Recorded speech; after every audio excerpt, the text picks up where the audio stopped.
Hello guys, and welcome back to Plant vs Zombies Replanted Part 8. I've pretty much gotten done with most of the stuff and activities in the game, except for me needing to complete Rest in Peace mode. That is the only hurdle I have left. Hello Outlast Trials Labubu. I was just watering the plants. Something profoundly relaxing about just the simple act of just watering plants. I don't even need the money. I just need to make sure that they're well maintained. There is an update for the Freaky Frank mod. Something which I'll be testing out tomorrow. I said yesterday that I was gonna do some more Plant vs Zombies, try and get through the Rest in Peace modes. As it's going to be very grindy because there's more flag waves. And we have to start all the way from the day levels.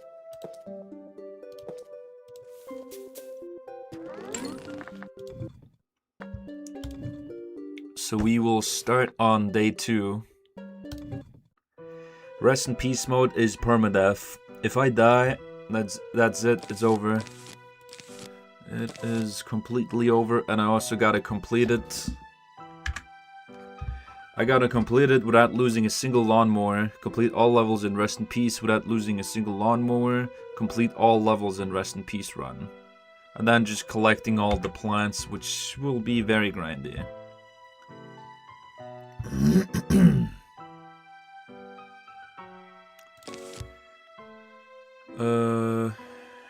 What do I want to go for today? Maybe I just go for some 3 Peters with torchwood. Squash, cherry bomb, jalapeno, regular nut.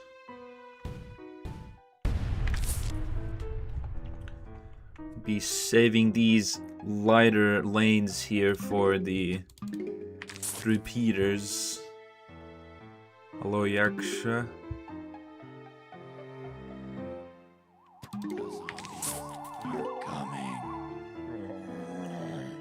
The simplicity of just going back to such a simple game like this is relaxing in its own sense.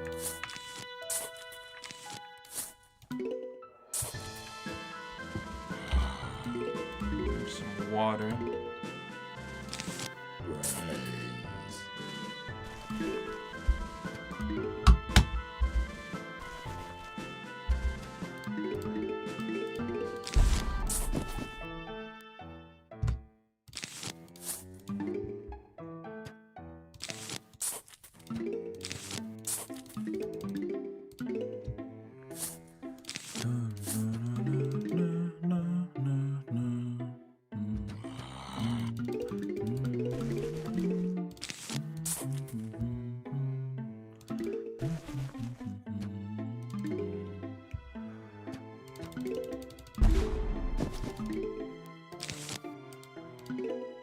Place a potato mine like that.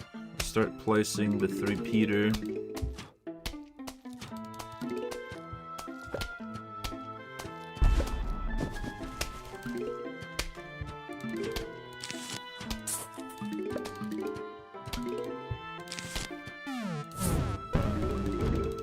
Place a torchwood up there. I just want to get the potato mines used as well.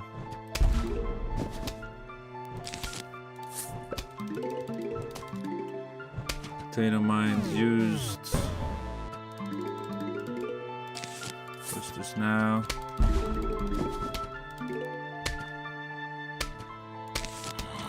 What's this here? Just to keep those lanes a little more secure.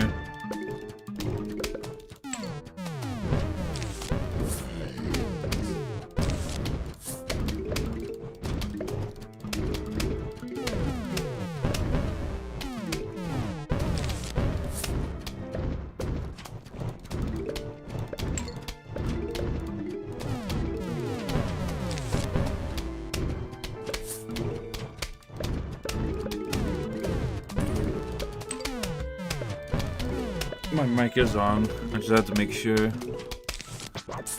Leaning a little back just to look if there's like the light showing that it's on, that is running.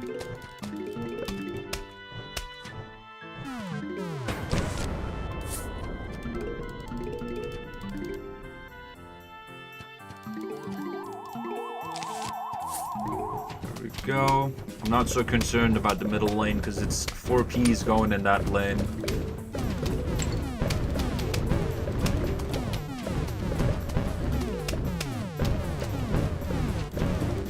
It's still only brown coats, so there is no immediate danger, no special zombies, no nothing.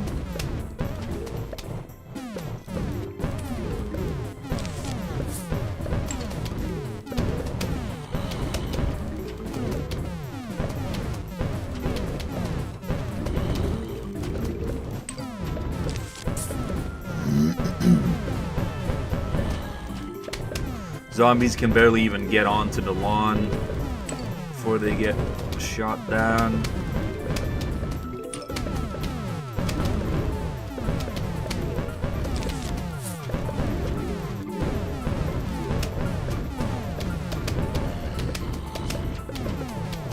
The middle lane doesn't have a torchwood until now. Boom. And it is the last wave as well.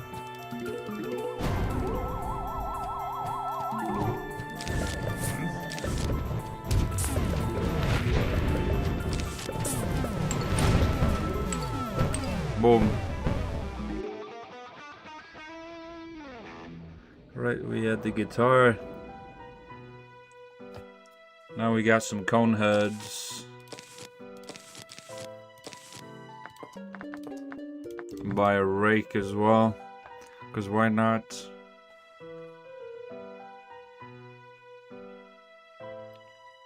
If we just get melon pulse for today. Not repeat. Gatling peas, torchwoods. Maybe not that. Squash, cherry bomb. Let's go. I do have the what's it called? The burrito bison game in the background, so it's able to get the piñatas, because I've been collecting a few of them. Just to make the next run go a little bit easier. Instead of me just like not having claimed a few piñatas, I could probably get like 2 piñatas versus if I get like 5 or 6.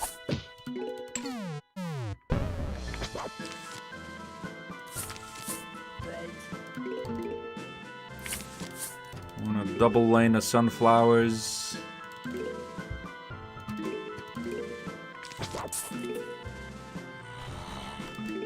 Sunflowers. Still only 2 flags. The color looks a little funny as well on the sky.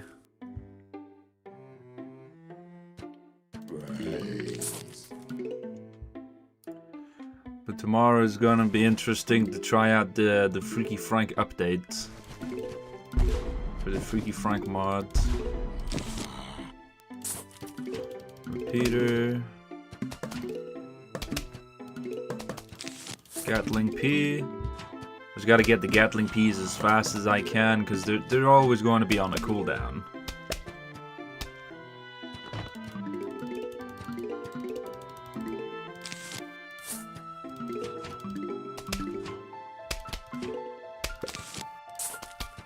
Place these here. More sunflowers.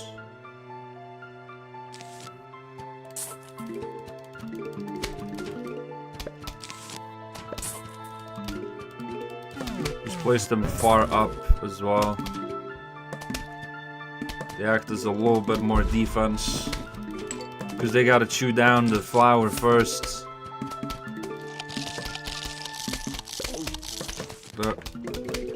Just ate the flower.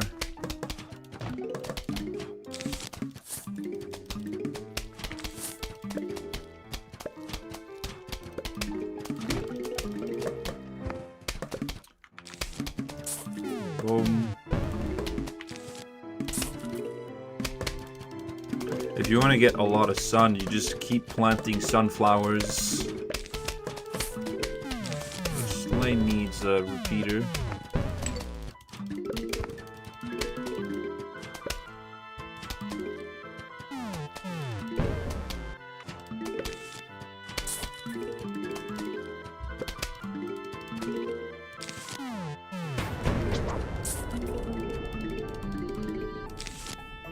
Boom.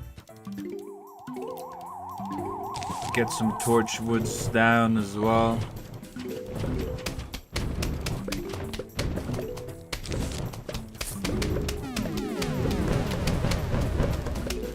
And it's really starting to get that sun production as well now.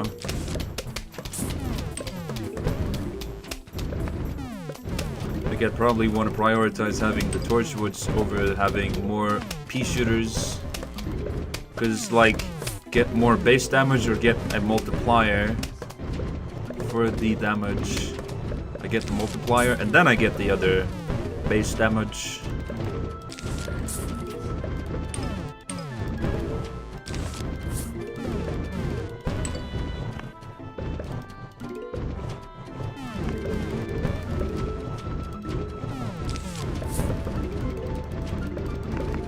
Is getting close to the end of day 3, level 3, some fun.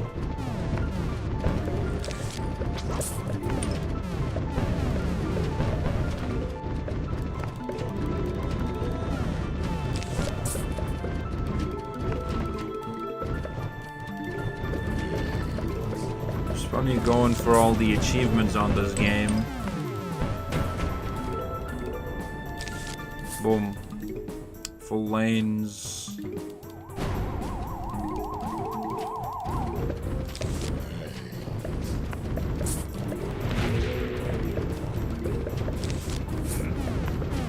Boom.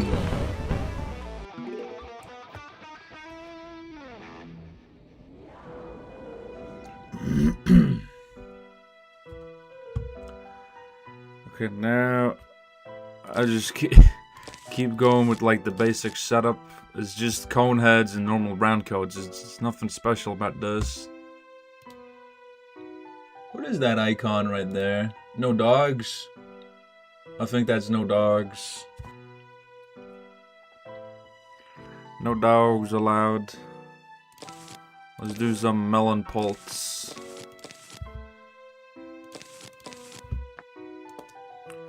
Melon pulse for the win.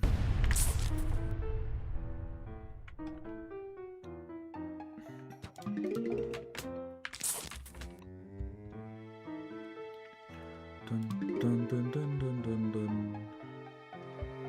Dun, dun, dun, dun, dun. You're coming. Dun, dun, dun, dun, dun, dun.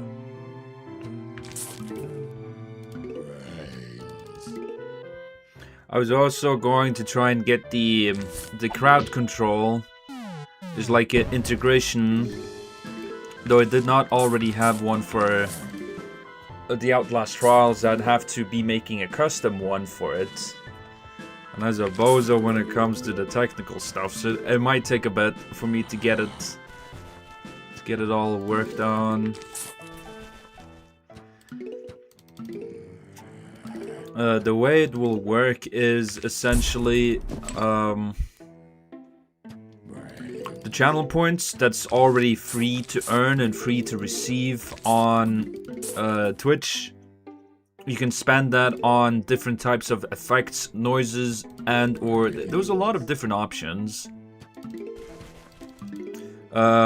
Reverting, remapping, distractions, sounds, icons. The list just went on with like different things you could apply and change. It was pretty neat.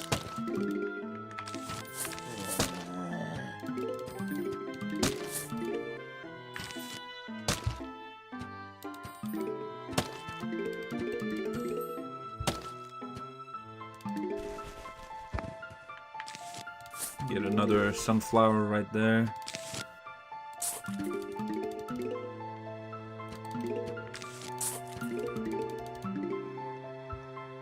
Sun production. It's really important. I also found out like the damage numbers for the different plants. The damage that they're able to do. Base damage, like pea shooter does like 20. Cabbage pult actually does 40 damage. A lot of plants do 20 damage flat. Melon pult does like 60. And then he does like 16 with splash damage, which was a very specific number. Like 16 splash damage.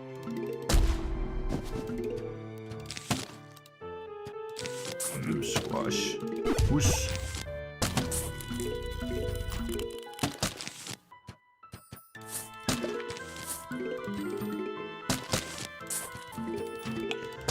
Melon pult in every lane. That's what we'd like to see. Winter melon. Slow him down. Melon pult is just overall a really good strong plant. It does cost a little bit. You need to establish some sun production. I forgot to take twin sunflower.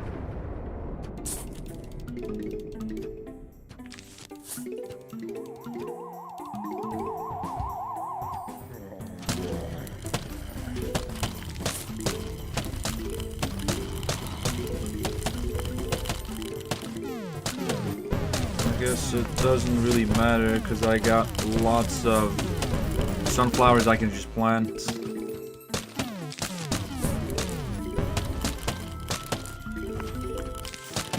Well, I don't even think I need. I don't actually need the walnuts because the melon poles just deal so much damage. It is unstoppable. Probably just have like some Subway Surf or something in the background playing. Keep people's attention.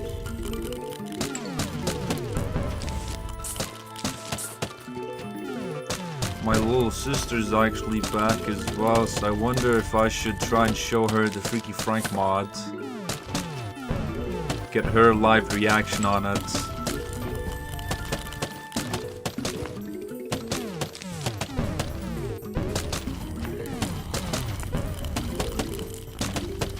She'll be so confused, like, huh? What's a Freaky Frank mod?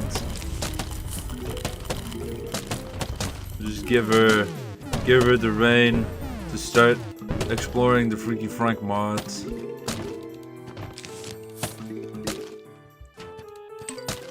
Freaky Frank mod from Marius.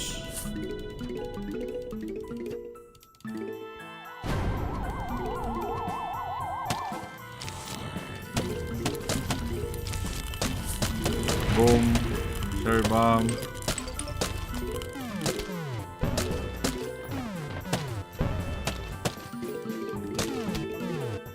Boom. Do. A bowling. We're bowling. Let's go bowling. We should have had like the remix version of this song playing. You want to let the zombies go out a little bit.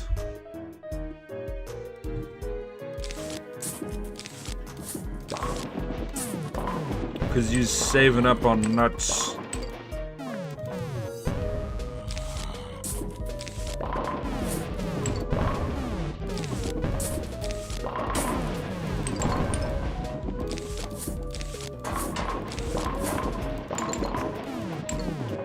And I was going a little too fast.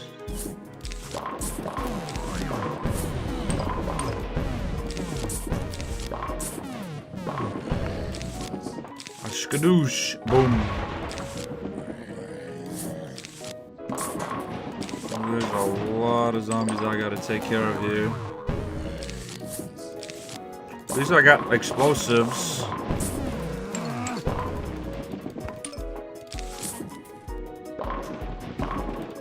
Boom. Bush.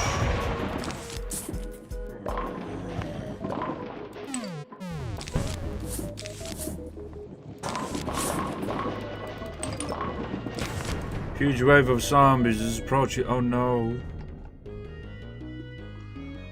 Just wait a little bit. Then I send a few walnuts. I can just do this. Boom. Wave cleared. Easy peasy, freaky Frank squeezy.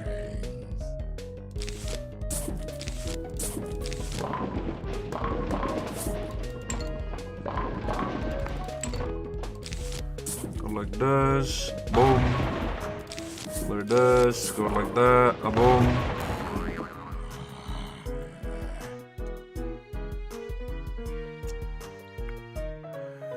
What would you guys' favorite sport be? I know bowling has become like sort of a sport for itself. Like the bowling championship thingy. But in hindsight, I barely do go bowling because I never do it good in bowling. I just throw the ball and hope for the best. That's all I do. Hopes and dreams put in that throw.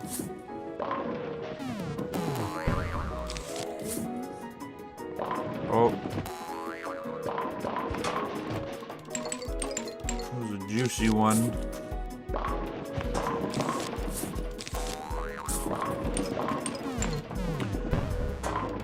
But I think my favorite one would definitely be like fighting sports like boxing or something. My least favorite would definitely be football. I don't see the appeal in watching dudes chase a ball when you can get the same entertainment, if not more, by just throwing a ball with a dog. Like the dog keeps coming back to you with the ball. Instead, you got these football players that doing like oogly boogly voodoo stuff with their legs, trying to like ankle break people. I don't know, it's just never been something for me. And my father's is football obsessed as they come. If there's a game he needs to be watching, or if there's multiple ones, he's got the PC, he's got his phone, he's got the TV, he's got multiple monitors just to watch all the football games. All at the same time, which I don't know why you need to be watching it live. I remember trying to watch the Jake Paul versus Mike Tyson fight. I could not see it live. Me and a friend, we was trying to stay up awake so that we could see the whole game or the whole fight, but it didn't work out. It kept lagging. We wasn't able to see anything or much at all. And then we ended up just falling asleep after that. We got the pole vaulter zombies. we ended up just falling asleep, so we was unable to see anything else of the fight until we fell asleep on the couch. The next day we were just watching the game on like a replay, and it was a very disappointing fight to watch. We was hoping for some action, but there was no action. No real action to be watching at all. But like, if you do get those moments, that's like, they're going blow for blow. They're trading punches, they're both dodging and weaving, and there's like, it just looks so amazing. When you get like those types of matches you get to watch.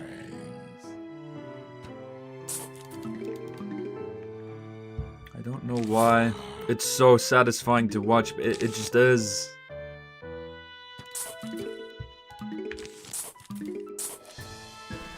Another one that's like kind of underrated to be watching as well is Muay Thai. It's like kickboxing, but just a little more intense.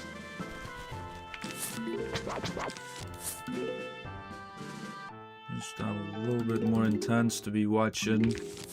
Because they're throwing kicks, knees, elbows. They're like tripping, making them fall down on the canvas and such. Down on the arena.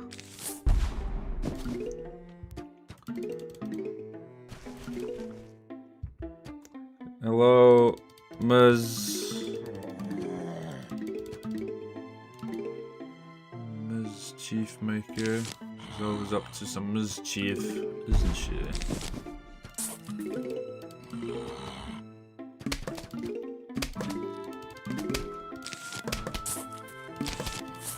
Spike Rock. The Spike Rock doesn't do more damage, it still does 20. But it attacks faster, that's like the difference, the key difference.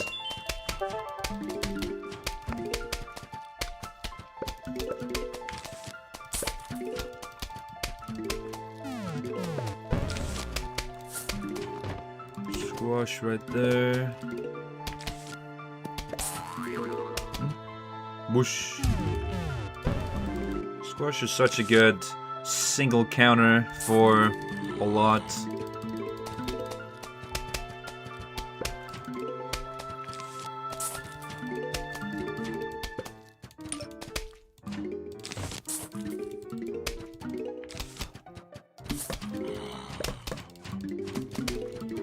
Hold on, there you go.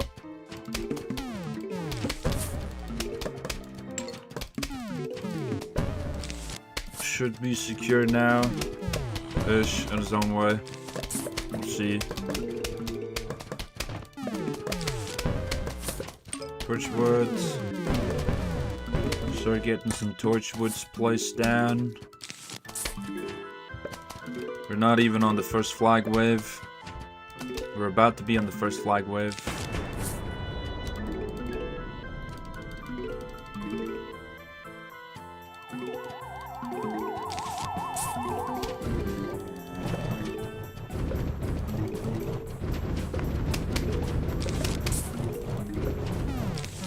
Go.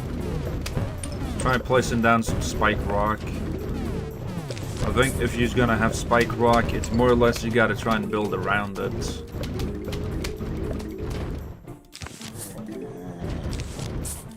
Spike Rock, Spike Weed. You don't have like a dedicated build for it.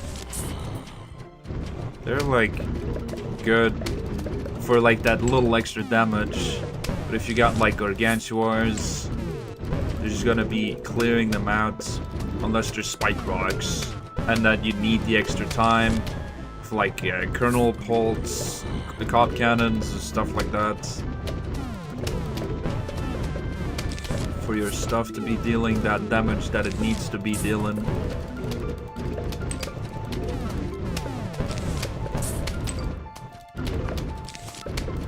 I don't need any more twin sunflowers. It's 150 invested. I won't be getting that 150 from that sunflower. Because there's not enough time for it to be giving me that back.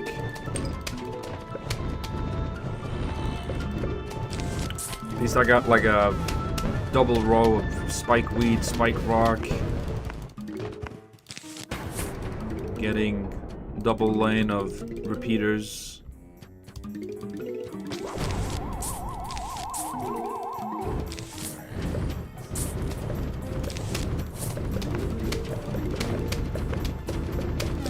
Boom. Double line. Boom. And then she's drowning me.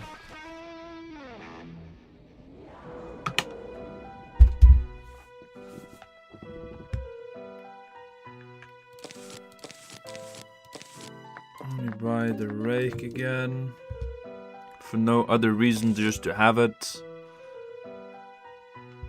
I found out cactus does the same amount of damage along with starfruit. So I'm gonna use starfruit actually. Cause why not? This seems funny. Funny to try. Got this, yes. Past 3 days I gotten 14 to 14 and a half hours of sleep. That sounds good. Unless she's lying. She's got to take a lie detector test now. Just to figure out if she's lying. The zombies are coming, brains. Dun, dun, Brains.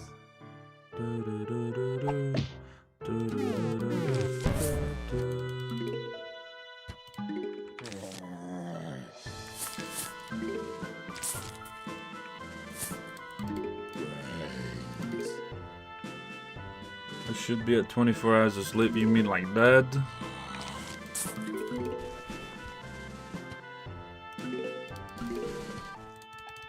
"24 hours of sleep, that's dead. Forever resting. Rest in peace." If I did 8 hours of sleep...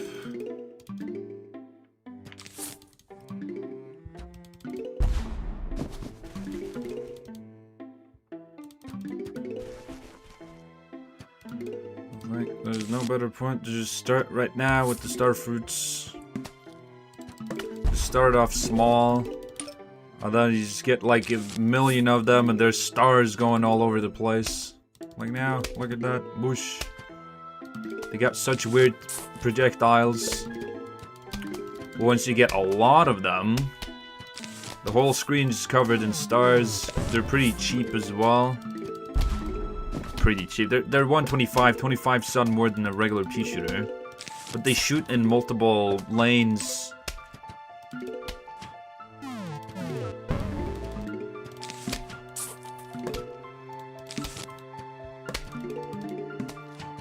This one's going to get messed up by the starfruits.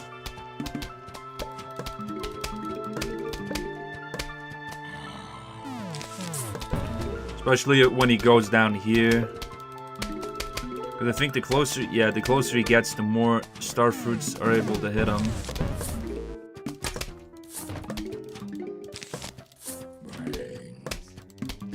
Because I have the sun production, just keep planting them as soon as they're done on their recharge. Even when there's cone heads, there's just too many projectiles.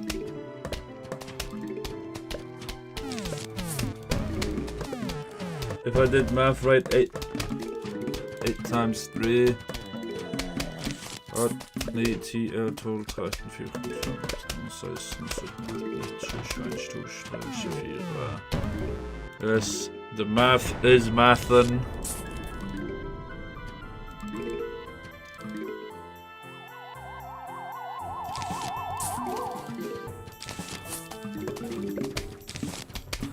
Uh-oh, there's a pole vaulter. He's just gonna run into all the projectiles.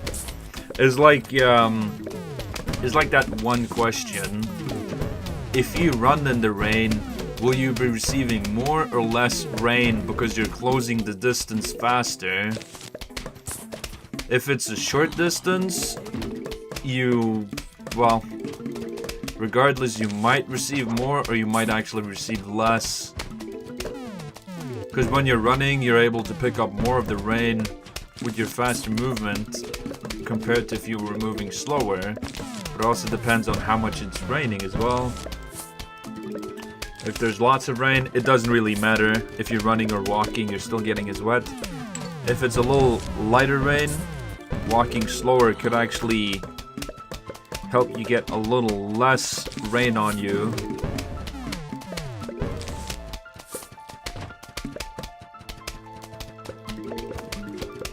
Just how I interpret it, how I see.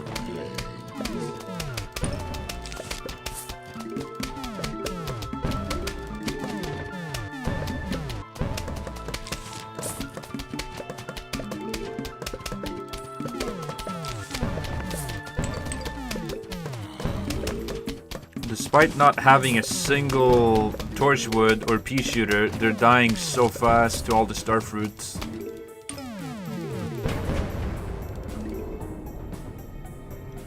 It's perfect. If anything, I'm gonna just get more star fruits. They attack in more lanes, and the further up they're pushed, the more zombies they can actually hit as well.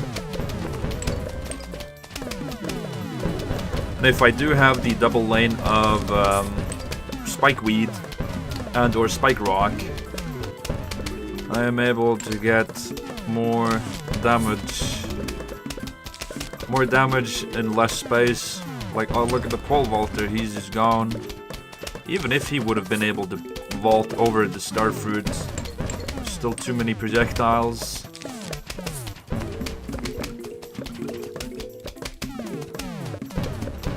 Like the top corner lanes, that's actually where they're safer.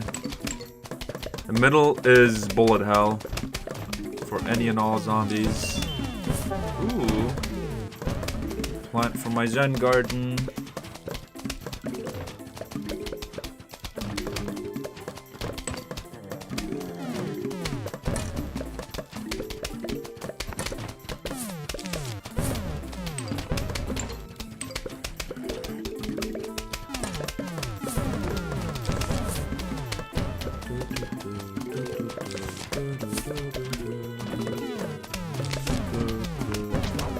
Okay, I got the first lane of Spike Rock. Just about to get done with day 7.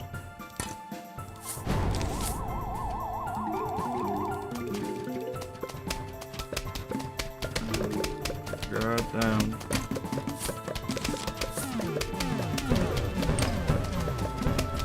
Even when there's a lot of them, some of them are able to body block the projectiles for some, but it's not enough.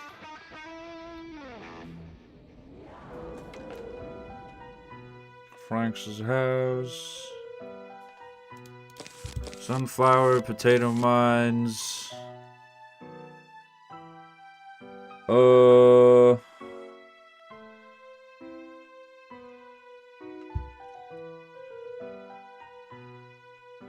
We got bucket heads now.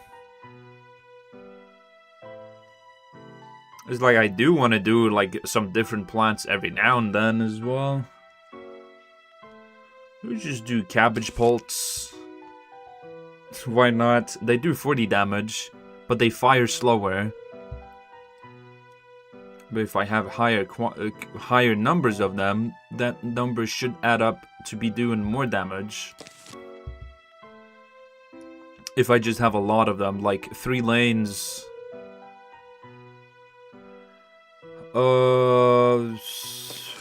What else could I have then?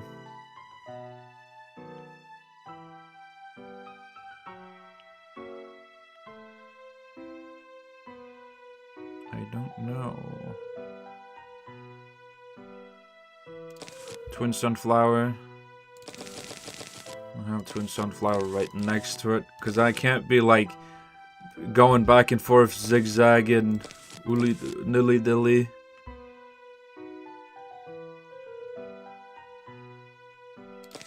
I would just get a gold magnet. A Marga gold, why not? I was probably not taking it as seriously as I should be doing it. It's like rest in peace mode, permadeath. If I die, I gotta do it all over again. But it's like, it's the day levels, it's the front lawn. I should not be... I should not be in grave danger of the starting days.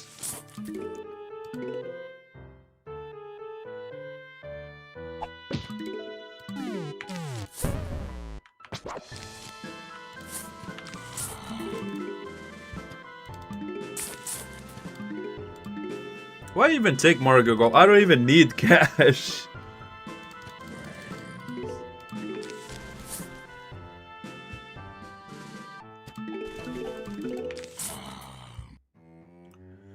It's so unnecessary.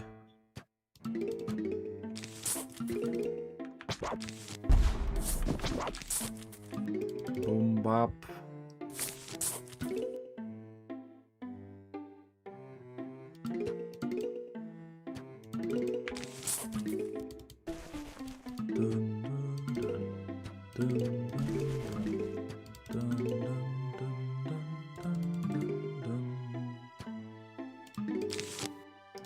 Sometimes it just feels peaceful. The zombies are slowly approaching, but you're like just getting all your defenses, all your stuff. Okay, they do feel like they're doing more damage as well. They fire much slower, but they make up for it with damage.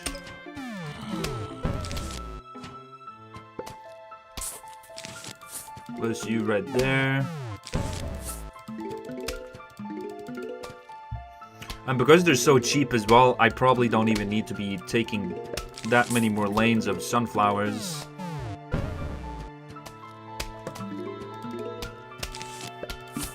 There's a cone head. And the cone head got squished, he's got squashed, he got boofed.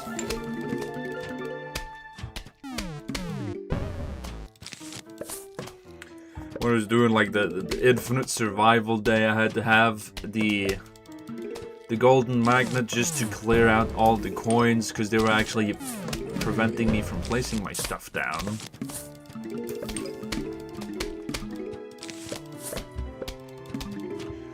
Which was a little bit funny problem to have.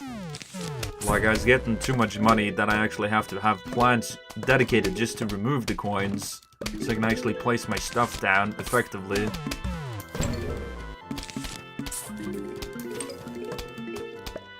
There's only 2 flag waves on this one.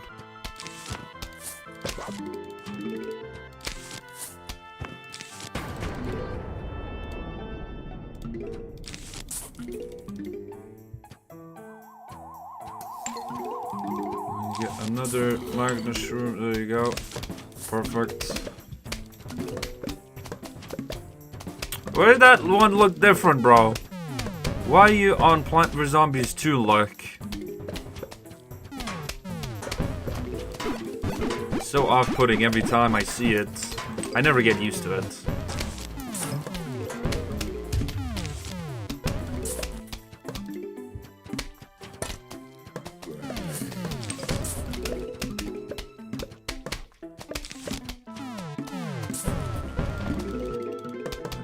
To be getting a little bit more cabbage bolts because now they're actually doing decent damage.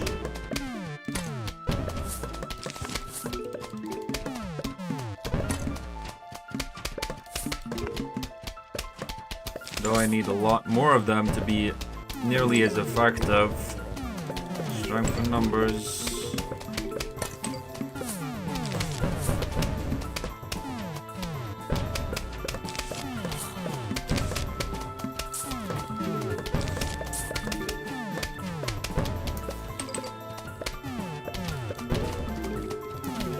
So, okay, now it's actually looking pretty okay. Like, see the cone head right here? His head crab is gone. And then he's gone. Got this cone head right here as well. He's got a cone, he doesn't have a cone, and then he's gone.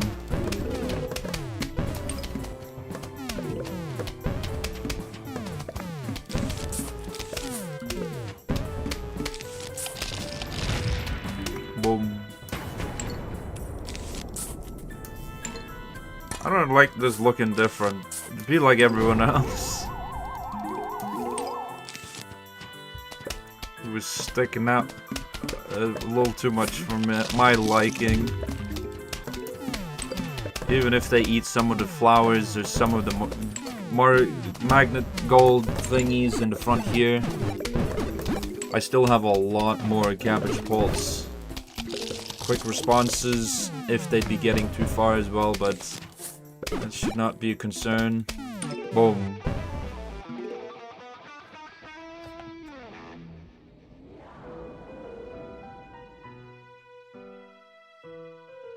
I want to at least make it to the pool. That is the goal. Let us do some Gloom Shroom plays. There you go. Gloom Shroom is so expensive to set up. You have to place it down, you have to have Coffee Bean, you have to do Evolution, and then probably just a Pumpkin to be safe. And then it can like really start ripping them a new one. I think I'll be placing here and here. Oh my goodness, three flag wave as well. Place one over here on the back side as well. Just make it a normal one.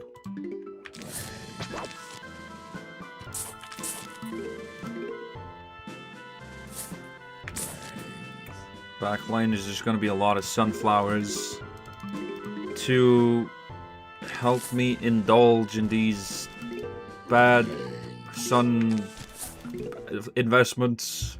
It's not bad, but it's like very, very expensive and costly.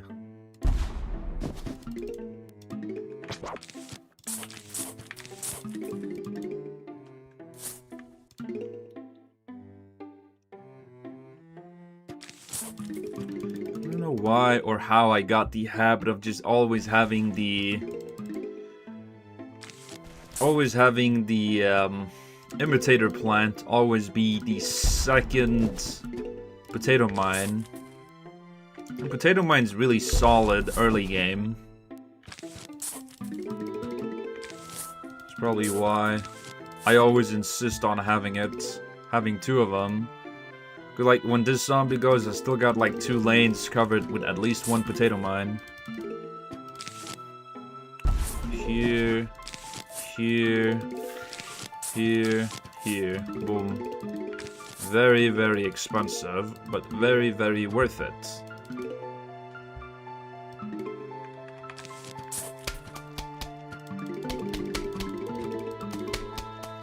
Because it can take out a bucket head. Well, you can take out a bucket head, yeah. But if you have 2 of them, it's definitely guaranteed to be taken out a bucket head.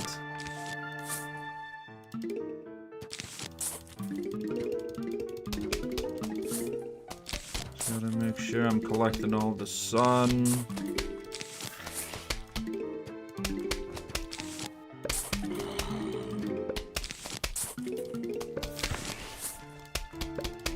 Full lanes here.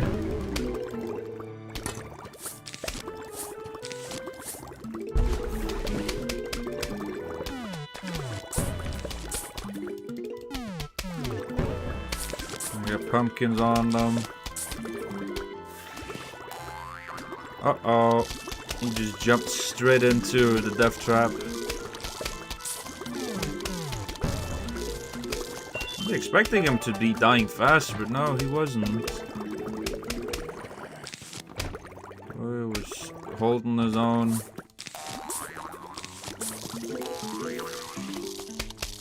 Oh no, he jumped over. He got exploded.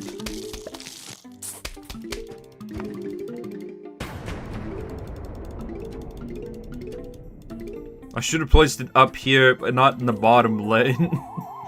That was my bad.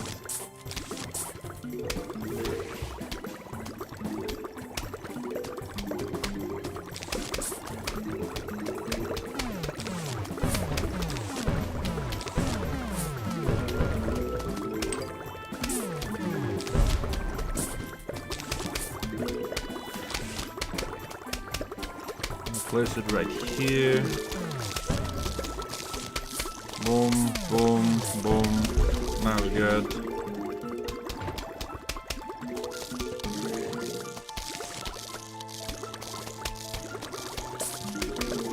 Just getting the support from the other one here as well.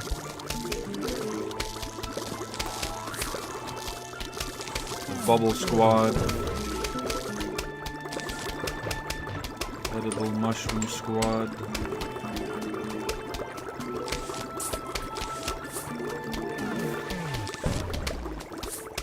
Fix up the pumpkin. Don't need no leakage.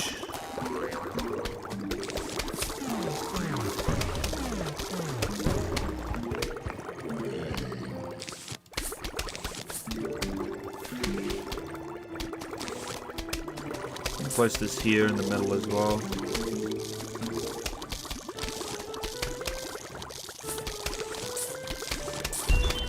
Oh, diamond. I can never resist picking up the diamonds. Like, neurons activated as soon as the diamond is there. Like, I gotta pick it up, man. Gotta do it. If it goes away, I'd never forgive myself.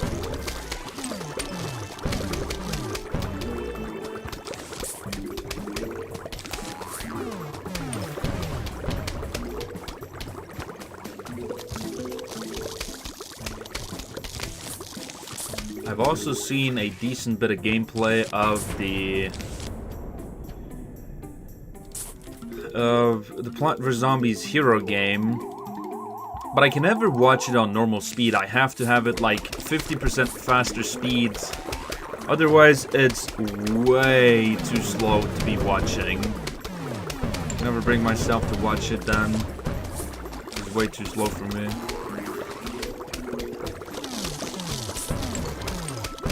Uh-oh. This one is exposed.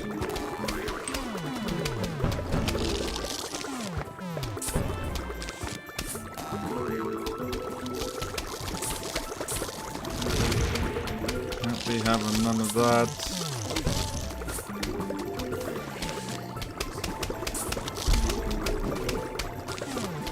Boom. I feel slightly safer now.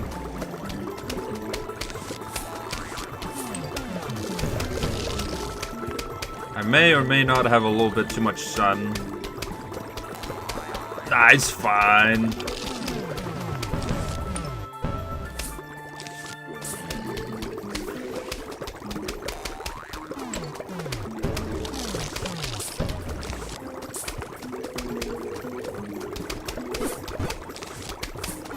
Whoosh.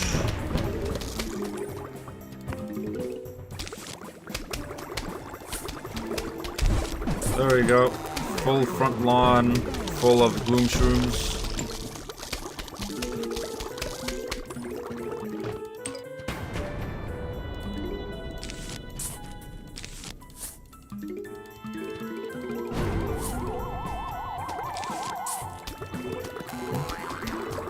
Boom.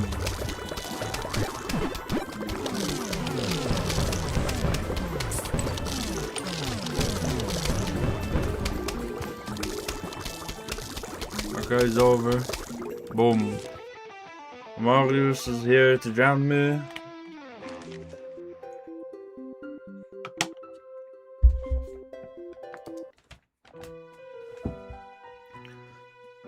Lots of zombies. The boys. I think these levels might actually be the most intense ones, because you're relying on the RNG of the conveyor belt to save you.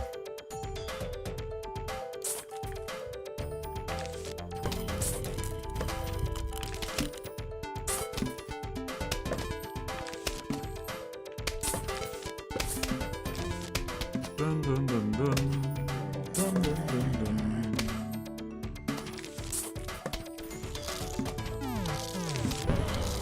Jumper time. Whoosh.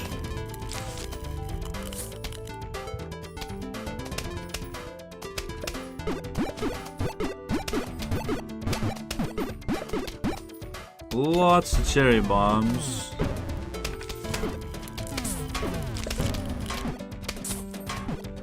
That there, this here, this here, this there. Just to deal with that single bucket head.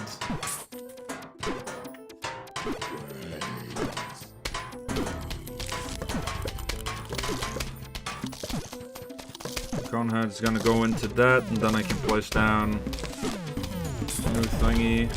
Boom. Boom.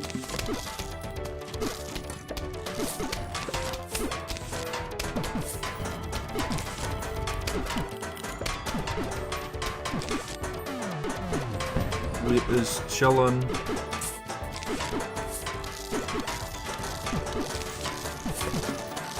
I like to keep this formation if possible. Keep it looking nice and tidy.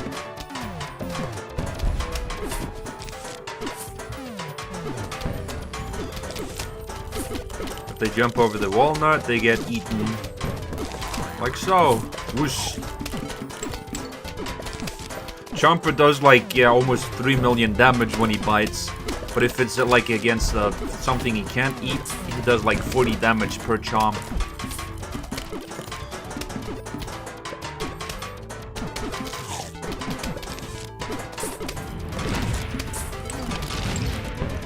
Some cherry bombs.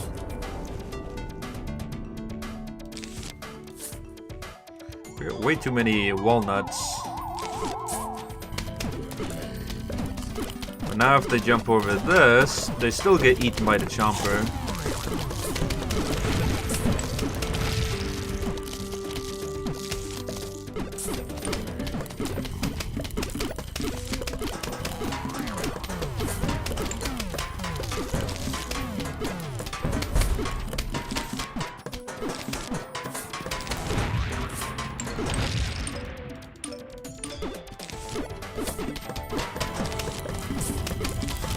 Boom.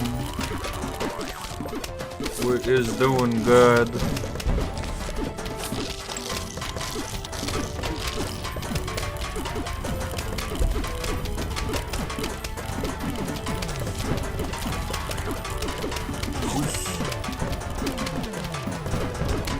Oh, look at it. There's like 2 zombies here.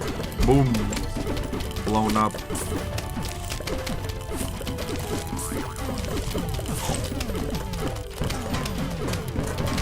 Here it don't really matter if I got like the normal or something. Gotta fill up the spaces now.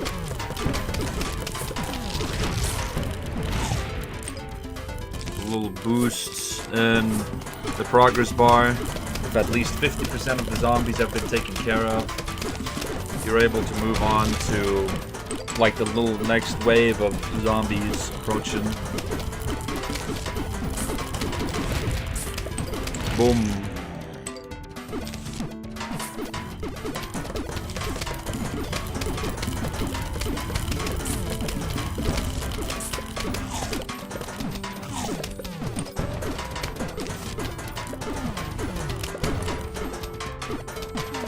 Zombie gonna get taken out?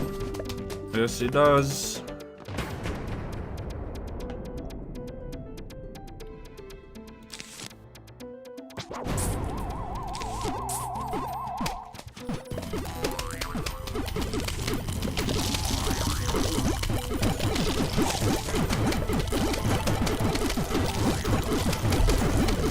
Go like this.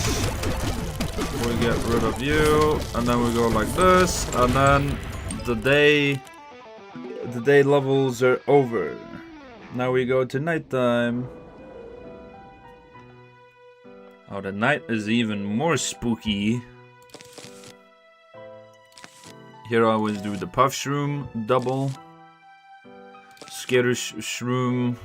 We don't have any real tanks here so far.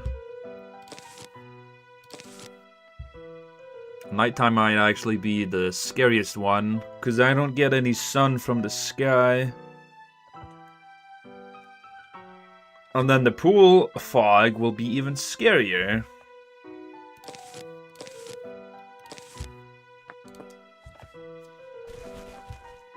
And let's see what Frank can do.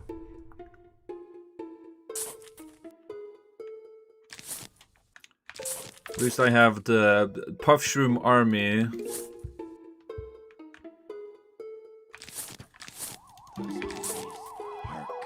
Puff Shroom army will save me, surely. Get like a double-ish lane with all the Puff Shrooms. Not for the first zombie though. Just so that it's a little bit dragged out. Because of course I want to have it as strong as possible. But just not overly done so too early on.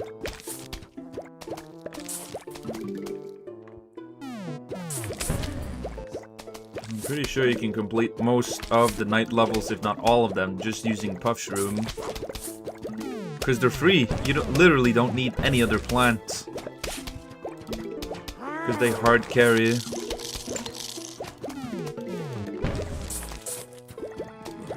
Like, you see how many Puff Shrooms I have already?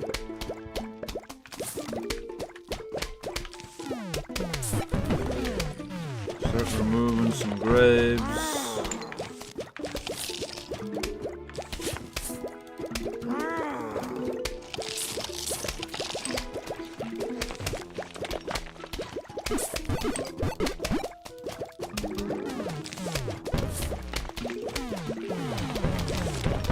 Start placing down some scary shrooms all the way in the back.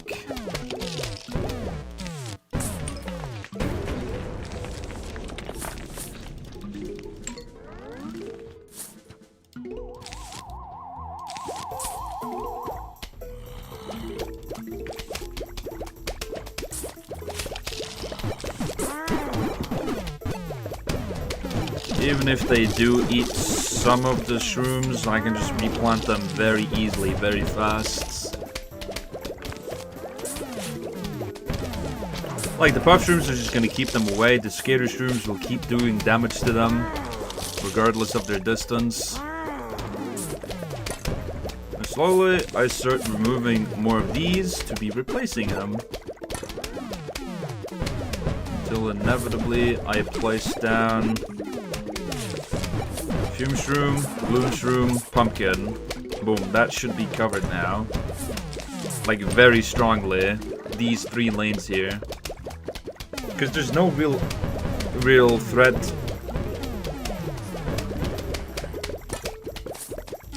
They're all just dying, dropping down real fast.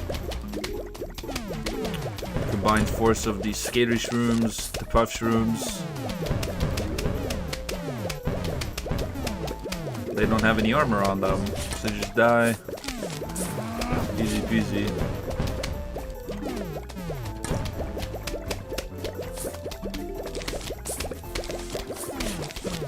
Boom.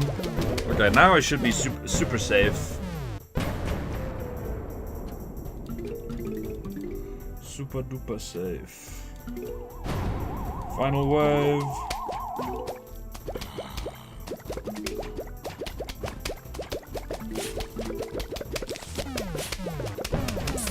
Ice room. The whole wave is frozen. It's a little bit overkill, but it is fine. We're just gonna have to take it more seriously, so that we don't have to be playing through all of the day level and then start over on the night level. We got some bucket heads and cone heads now already. They're super fast. Hypno Shroom and Ice Shroom. Who's not taking squash? Bereft of life. They cease to exist. The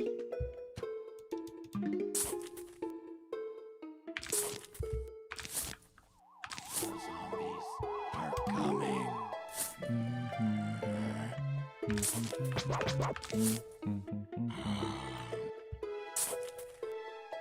It's like before the first zombie can approach, you can get like a double lane of puff shrooms.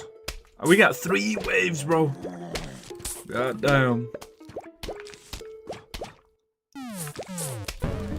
You want to be pushed up far with the puff shrooms? Not like at the edge here, but like the outer-ish edge.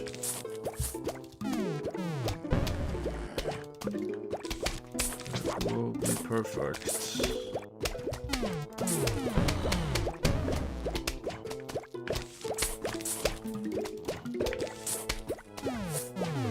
And as soon as I got all the sun shrooms placed down, I start focusing on removing the graves.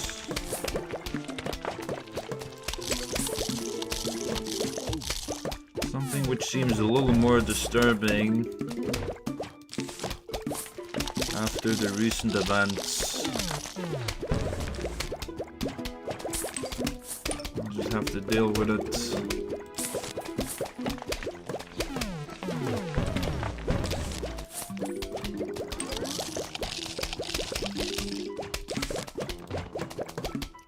The scary shroom to just extra damage.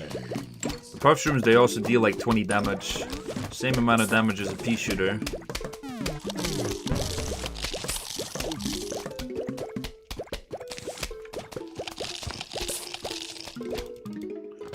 All the gravestones are removed. I'm starting to get my scary shrooms on the back.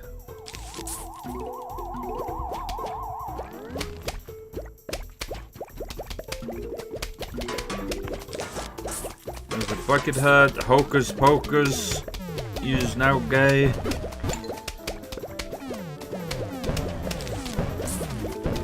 Just turn the zombies on each other.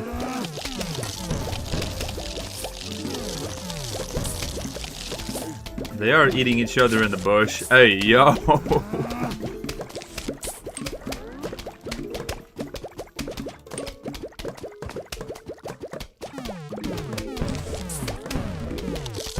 We got the shrooms, they're all grown up now.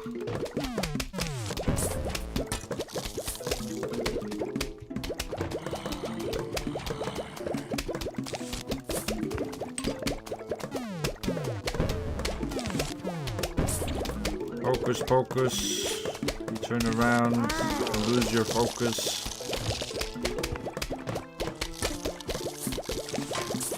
One here just for the extra added protection. Freeze, bush. Like this, pick up a little bit more sun. There you go, a boom. Perfect.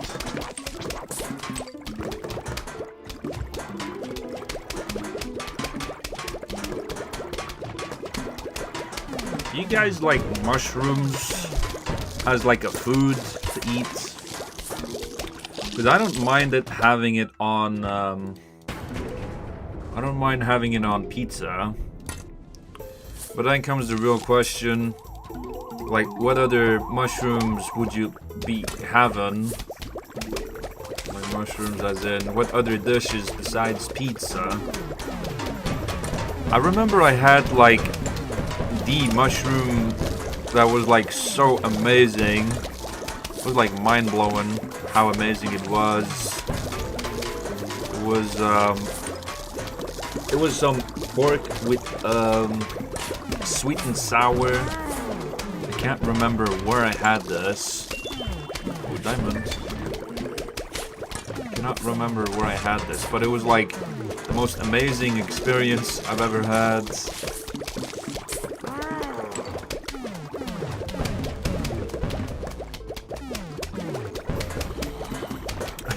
That's literally all I remember. It was amazing. That's it. That's all I know. That's all I remember.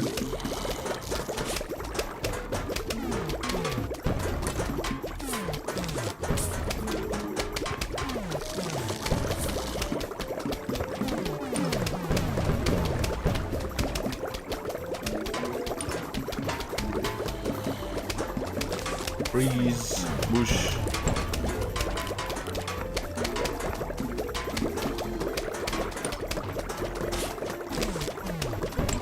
Turn you around. There we go. Perfect. Final wave. Oh, they're eating each other in the bush. It sounds so wrong every time I say it. Because of the gloom shrooms extra damage and the skater shrooms in the back, they just get obliterated. Perfect.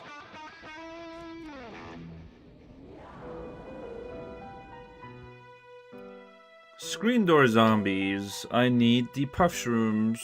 No, fume shrooms. I always need the puff shrooms, but I just need fume shroom, scary shroom, grave buster. There's no bucket heads. Let me do doom shroom. Doom shroom, gloom shroom, so many shrooms. A little too many shrooms. There we go.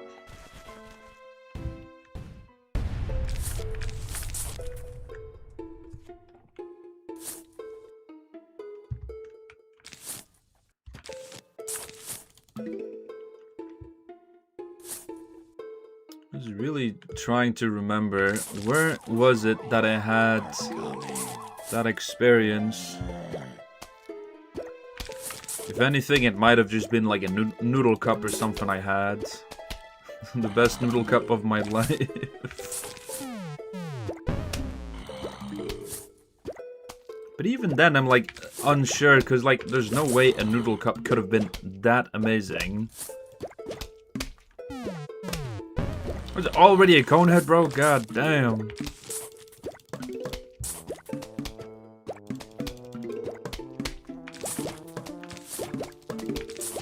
Let's place the extra puff shrooms at the moment right there. God damn, there's so many coneheads already.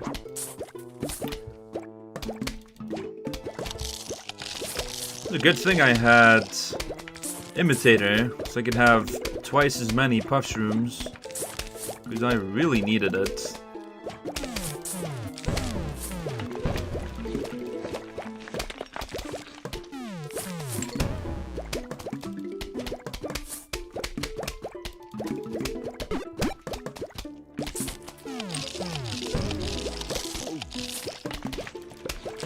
What's this here? Get that little extra damage.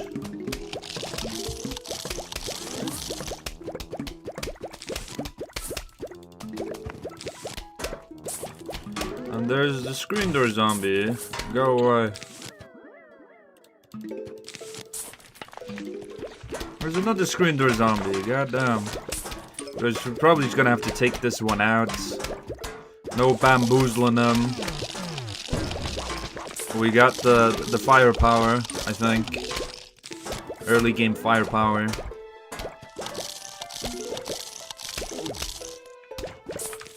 There you go. He's taken care of.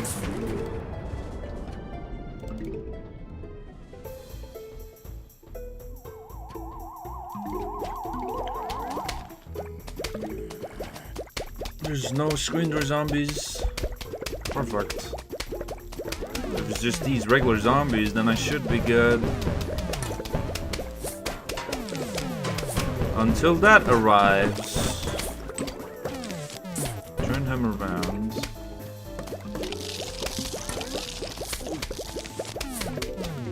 Placing these a little bit more on the backside because I don't have pumpkin for them.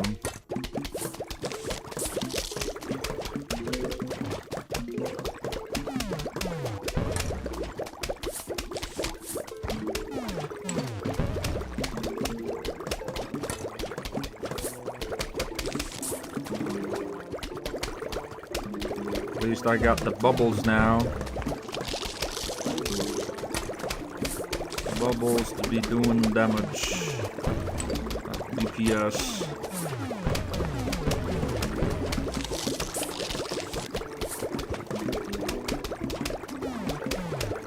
I think we's Gucci now, we's good.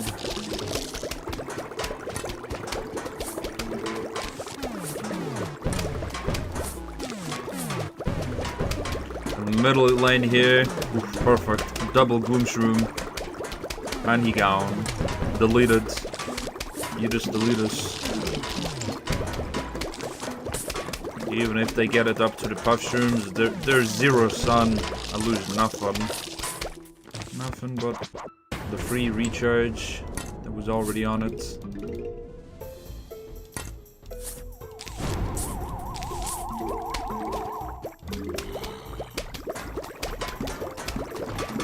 And then we just do a little doom shroom, boosh. Perfect. Probably don't even need the doom shroom. It's just funny to have. We got pole vaulters and more screen door zombies. Meaning that I actually gotta focus up on trying to get my fume shrooms. Squash this. Squash for both of these zombies. If you have a specific plan for dealing with just one, I'm not really sure. Get rid of this. Get pumpkin actually.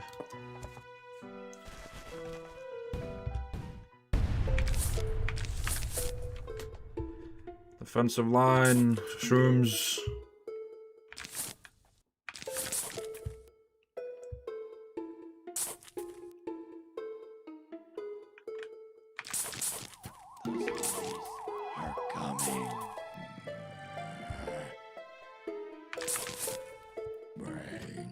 We got 3 waves here. 3 flag waves.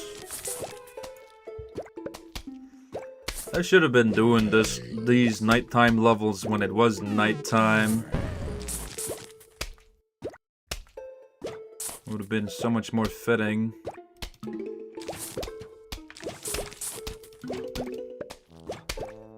There's a bucket, conehead already, bro. God damn. Place that there, because there's so many graves. They're just shooting by themselves.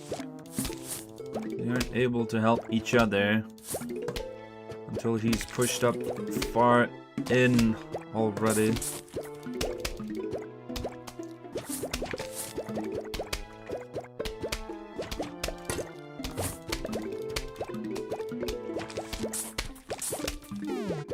Boom. We start getting rid of the graves. Start placing down a few scary shrooms.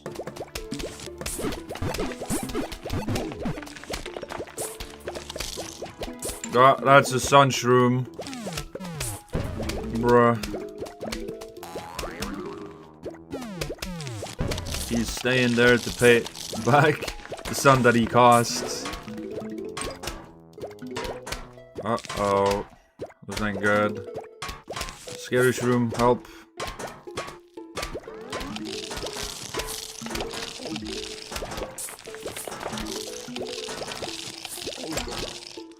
There's enough firepower to take him out.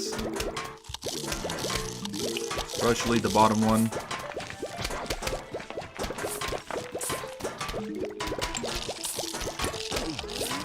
He's done enough.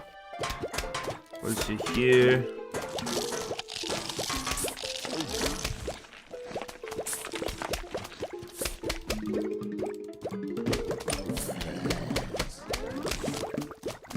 Uh-oh. It might be best if I just do this. But can you do this?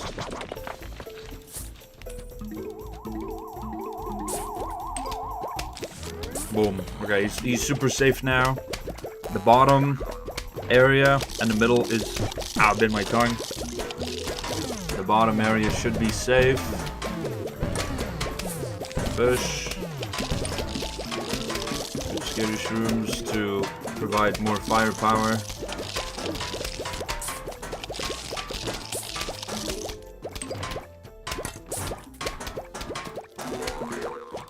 Squash. Whoosh. Boom. Boom.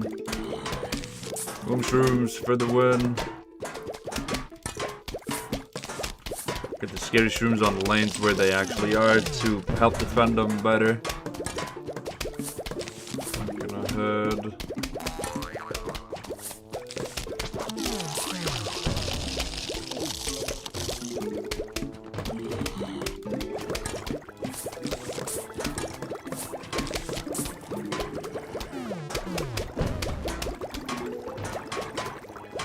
Whenever I do have the nighttime level, sometimes I just think of Borderlands 2 when you had the Halloween DLC, where you got Zombie TK Baja, which is such a weird name to say, TK Baja. What the fuck is named TK Baja?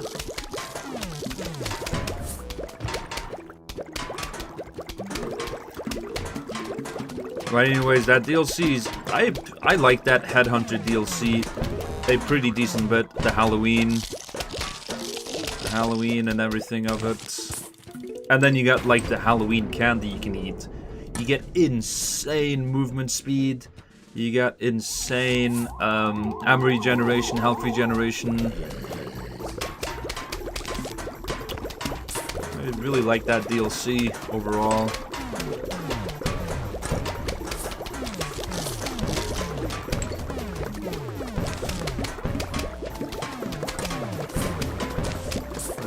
Here. Get like a wall of shrooms, even though I already have a wall of shrooms.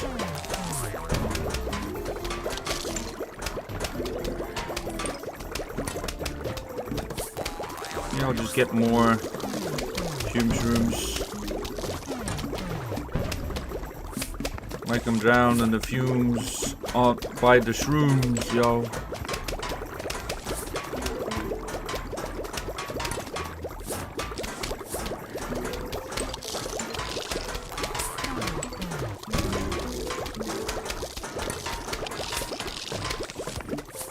Boom, boom, and a boom. Full wall acquired. I just need to get the support on the backside, because now the screen door zombies are being taken care of by all the bubbles. I have double fume shroom, and then I have the wall of gloom shroom, along with the skater shrooms to just be doing a little extra damage. Puff shrooms on the front. If they get eaten, I just replace them. Easy peasy. Pole vaulters jump over that. It's just into a wall of death.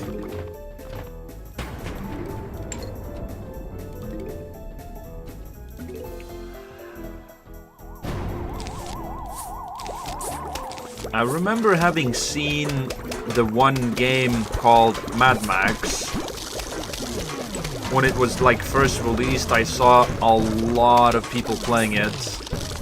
I watched a lot of gameplay of Mad Max. But I never had the opportunity to play it myself. Oh, we got Vase Breaker. Oh no. Whack a zombie. This is actually scary because I don't have any lawnmowers. But the Mad Max game, it was such a cool game at the time as well. It's like you build your own car, or like you get like the frame of one. I picked the I didn't pick the one that everyone picked, the furnace. I picked something else.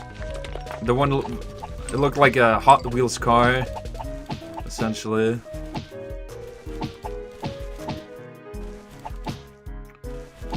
And then I leaned a little bit more into the other types of weapons you could have on the car, like the Thunderpoon. I just got that straight up to like level 4. I was lagging a little bit behind on the hand-to-hand combat and the health upgrades. But eventually I did get them all.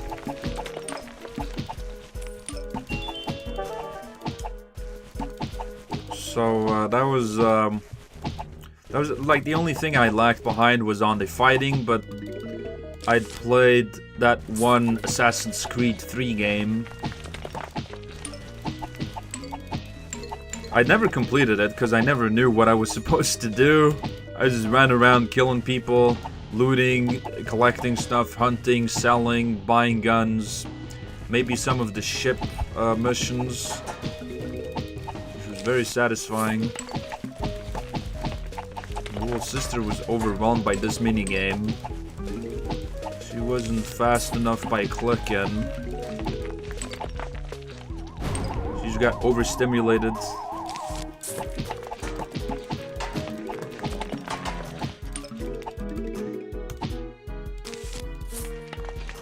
Hold on. It's not done. I don't even need the money. Boom.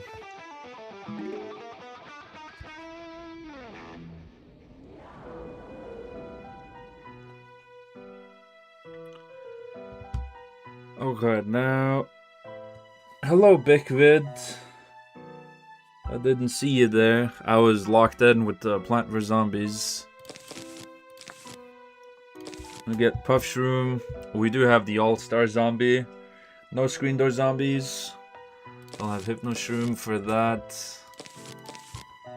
Scary Shrooms. Maybe I'll just do Magna Shrooms as well. Nah. That's a waste.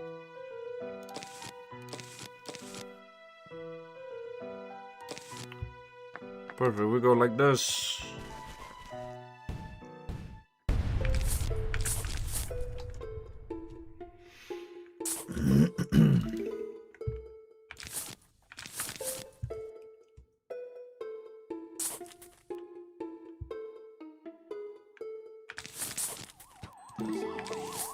Hold on.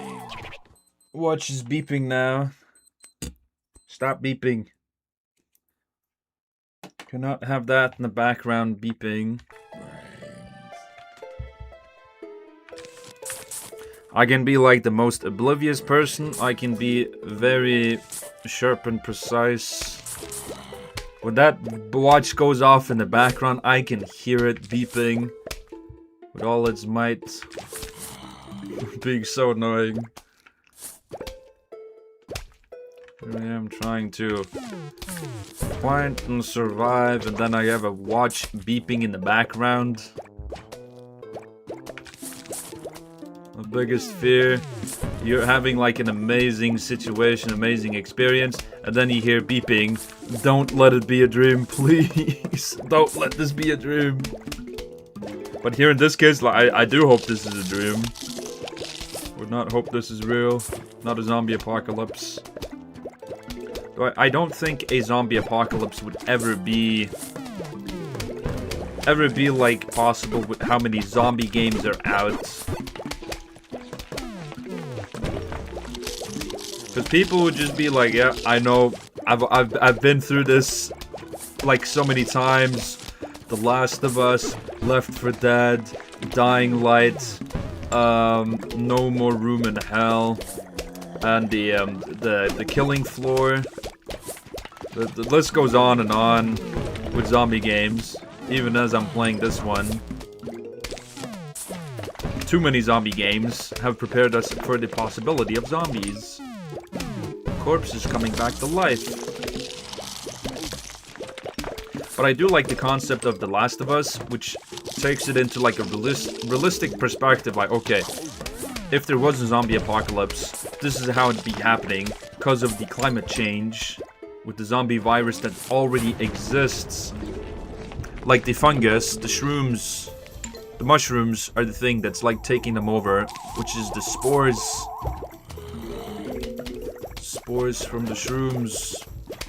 Because humans have too high of a body temperature for it to be able to survive, but climate change forces it to kind of adapt so that it essentially just has to survive creatures with higher body temperatures until it can like start infecting us, and then we essentially turn into those zombies, mindless just going around trying to spread the infection like a zombie.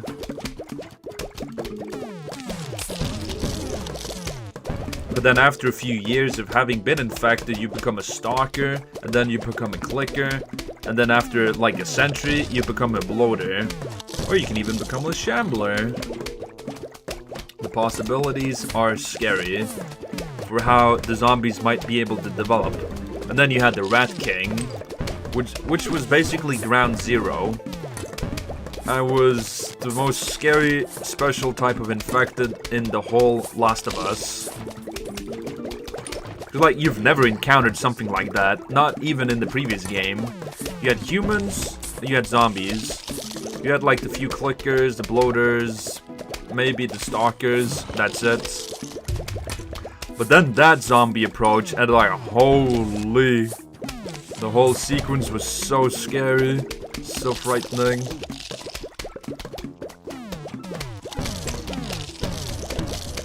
Took out the football zombie, let's go. Last wave. Turn this football zombie around.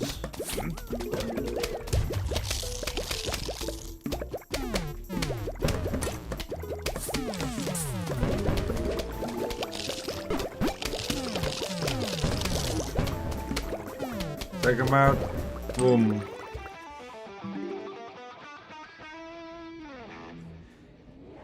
I don't even think there's ever going to be anything more done to The Last of Us, because it feels like it's just over. It's done. Like, you had the stories, like, I felt like it ended pretty okay on the first one. That the second one, they just kill off the main character from the first one. It's like, why? Why would they do that? And then you start playing as the other person that nobody likes, nobody wanted. People just kind of jumped off the cliff a few times with the second character. And then after that, well, you just played through the story. It's very interesting how my little sister, I got her to play through the game and she was crying. She had those highlights moments. She went through the whole roller coaster. It was so interesting to watch her different reactions. And it started off with her like, oh, I don't want to play as this character. I just want her to die. And then she kept playing as her. And then she started like, you know, she started having second thoughts. It's like, I don't think I want the revenge anymore. She didn't want vengeance. She didn't want to kill her or to get back at her. And then she was content on just leaving. It's like, yeah, this happened and everything else is like, yeah, I think I'm just ready to I'm ready for them just to leave, go back home. And then it's like just a plot twist after plot twist. And that she's like, she can't put down the controller. She needs to go to bed. She's like, but I need to know what's gonna happen next. Like, please, just tell me everything's gonna be good. And I just look at her with a sorry look. I'm like, unfortunately, that's not how this is gonna work. I didn't tell her that, but it was so unfortunate that she had to be playing through the whole game. Experience everything. She was crying. She was really sad, very upset for like a few days as well. But then that goes to show it was a really, really good made game. Because you had the first game to build up the second game. If you play the second game, you won't feel anything. It's the build up from the first game that really sells like the emotional value. Because I really would not care for the story at all on the second one if I did not play through the first one. To have that character.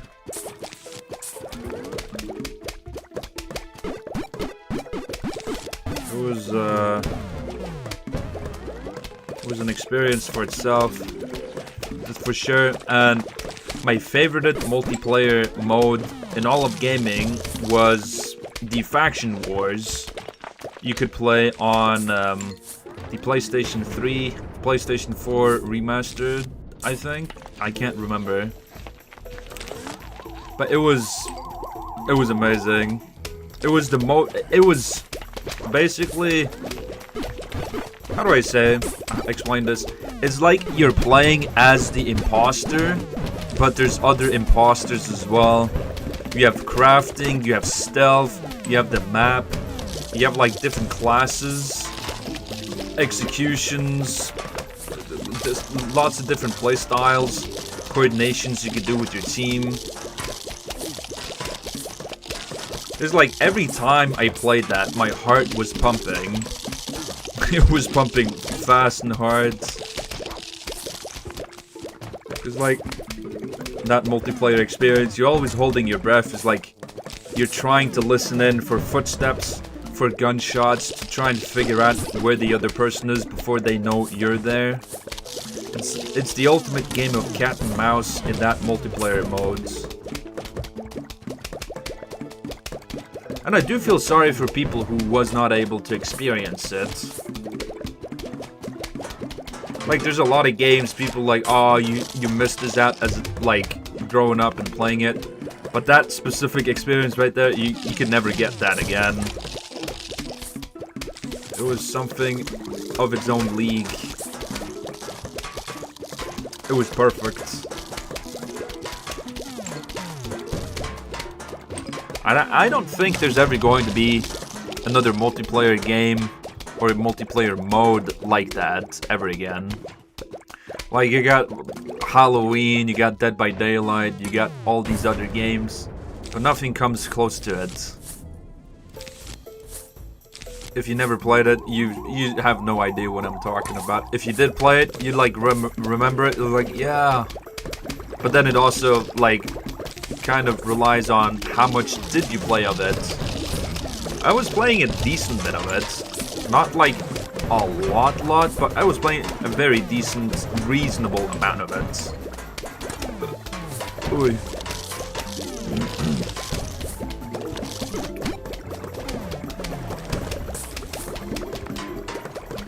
I'm just gonna keep on gloating over that multiplayer mode as well. Because it really was that peak. It was that amazing.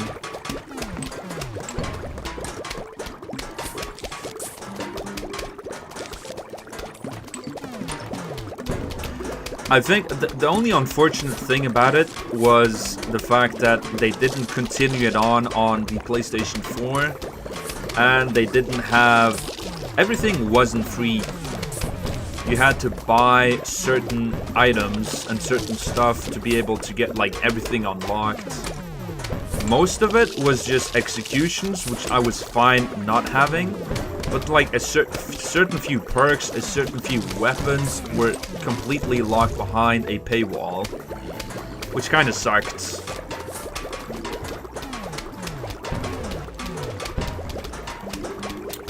But at least I was able to fully experience the game modes when it was at its peak.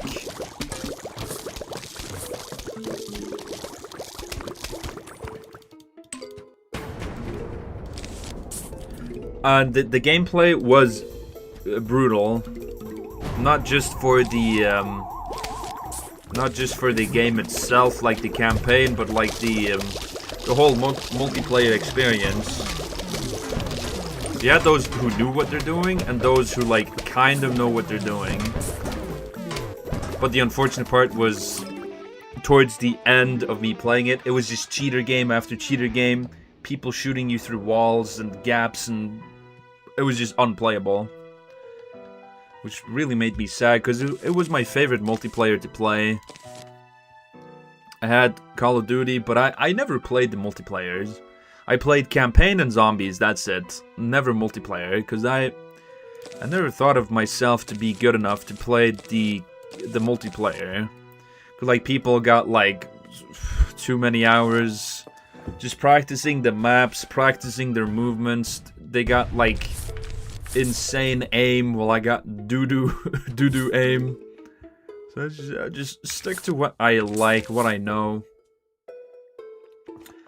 But even then, it's like, I want to have a little bit more out of the game, other than just campaign and zombies.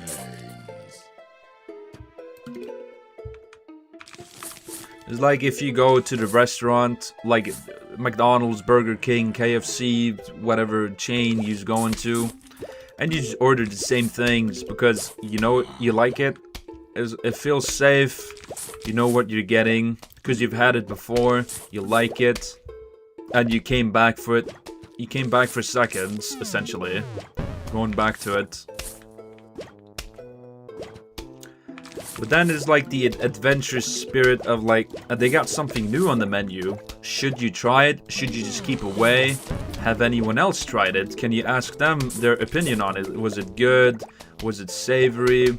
How did it taste like? Would you get it again? Would you have like something else removed? Something added? For example, yesterday I had the pig knuckle. I made it into like a sandwich. I had a knuckle pig sandwich that I had yesterday, and it was a decent bit chewy, very chewy. But I think the only thing I wanted to have different was having fried onions along with it, maybe some barbecue sauce, change it up a little bit. Just that one time is like, okay, now I know how I want to have it and make it even better. I like exploring the possibilities, the new dishes and whatnot.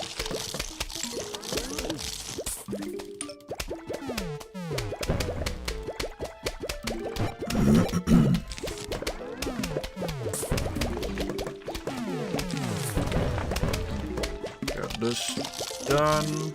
Got a full back lane of scary shrooms along with a lot of puff shroom.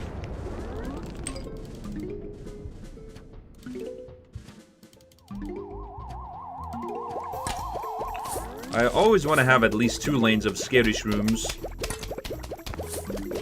because they got the range. Because puff shroom's all the way in the back here. They're not shooting.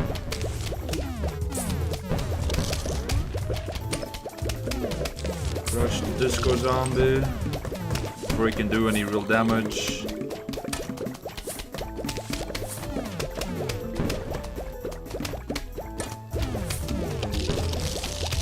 Another one.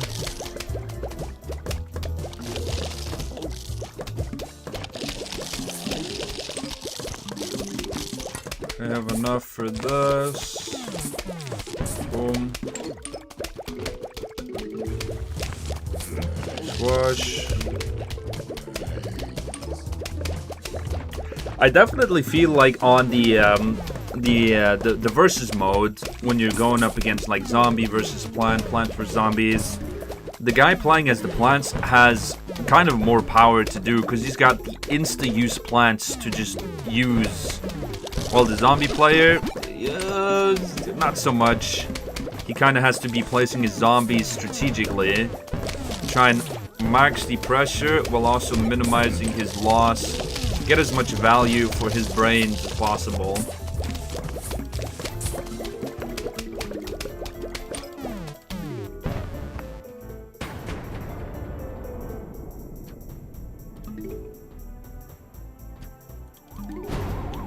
Final wave.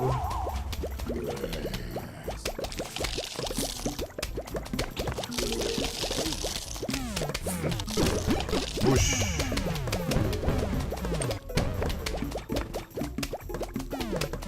Oh, it's day 8 already?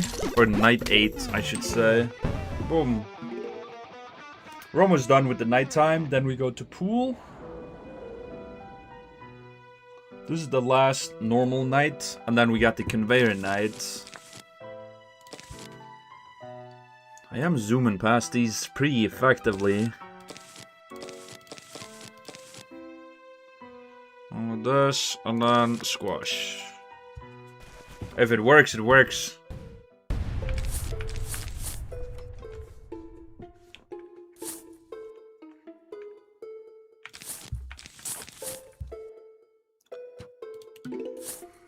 And when I had the pig knuckle yesterday, I also had the bone. The meat was still attached to the bone. We was just scraping it off and removing it from bone. There's still some pieces left to it. So I got it wrapped up in some paper and was just gnawing at it. It was so tasty. I don't know if it's good for your teeth, but I was at least gnawing at it. And there's so many graves here, god damn. So many graves compared to if you just be playing normal.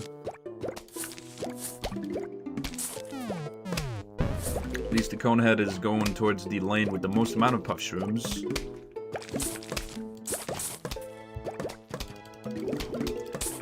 First order of deal, just get all of the shrooms placed down, sun production, and then you start removing the graves one by one.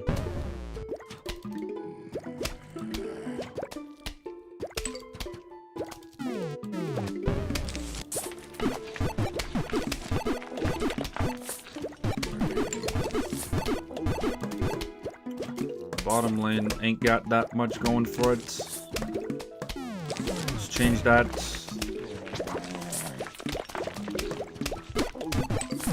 Even if the puff shrooms are placed all the way in the front and get eaten, they're still doing a little bit of damage and slowing them down.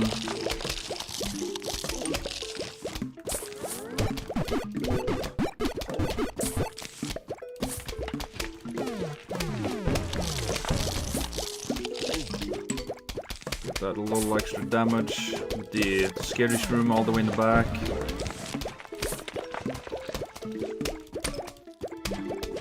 Pretty good night climb to be costing 25 sun.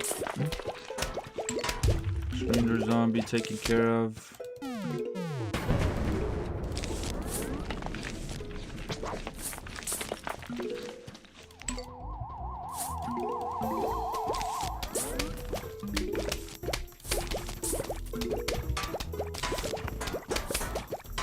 Gotta wait for the zombies to push up a little bit. Now. There we go. Oh! Squash went the other way. Squash looked like... I'm not gonna squish that. I ain't going that way.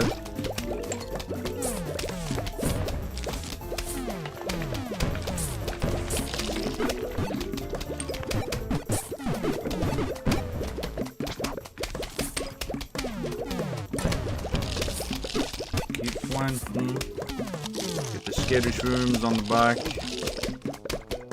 Secure the back before securing the front. I remember playing a really weird zombie game one time.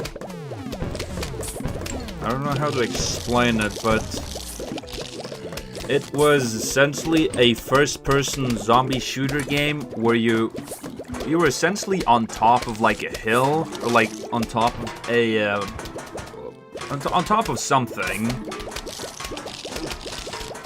and then you was going from taking out normal zombies to like a lot of different variations of zombies.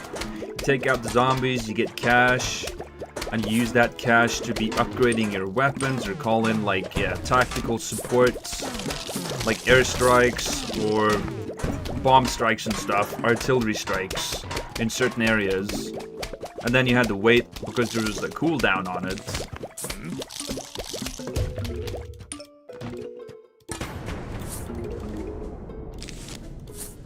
That was a very weird and very difficult game to play as well.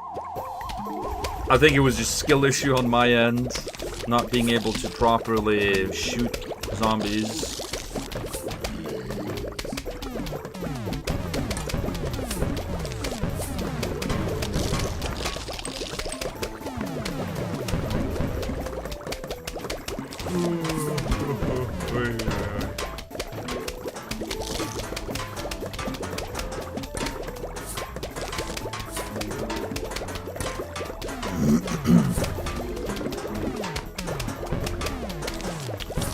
And sweaty.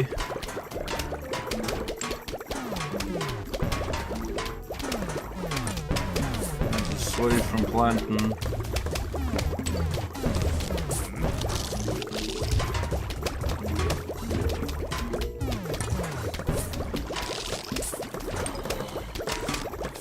I don't think I've ever encountered a person who likes to plant before before.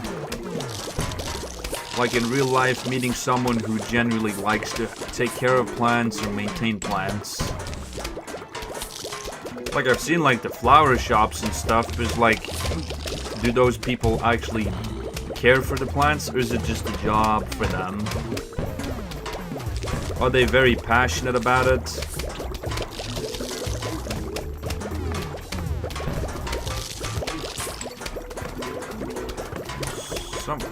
Now I was thinking of that now.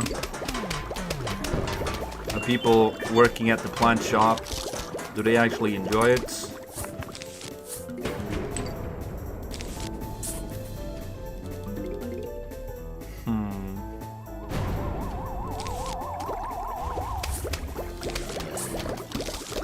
This one right there.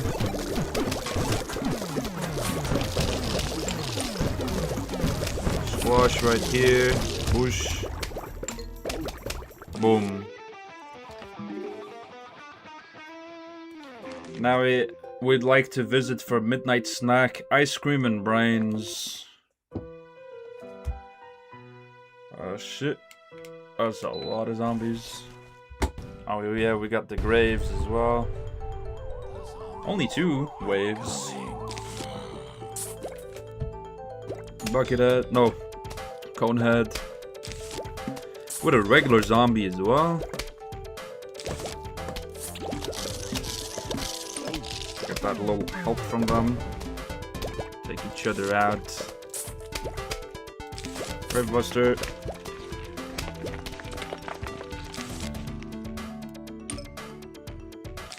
How is the new killer on Dead by Daylight? How good is that killer? The judgment, the judge, something.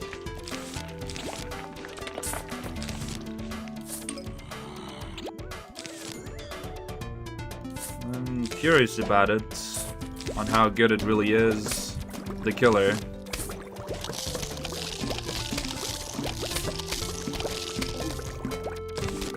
Doomshroom, Bush.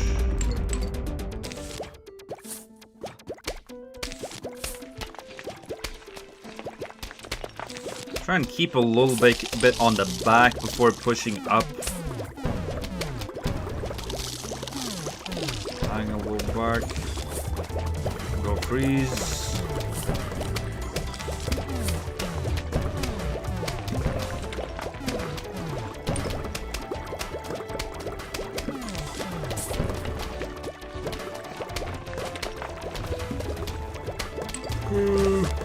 Doomshroom, Bush. Took him out.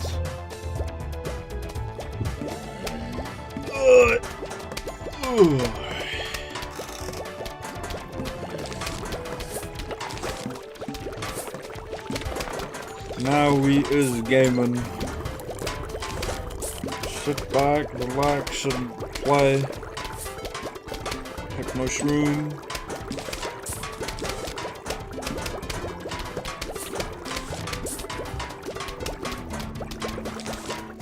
Let them come to us.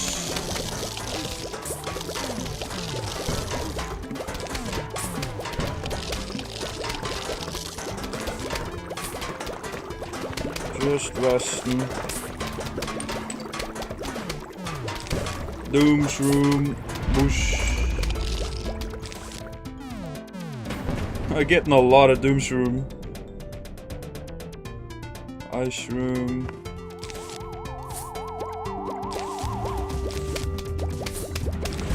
Boom.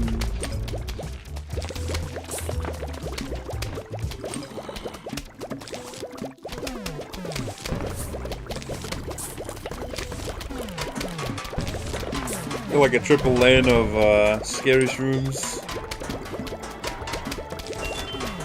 There's a gift. Doomshroom, Bush.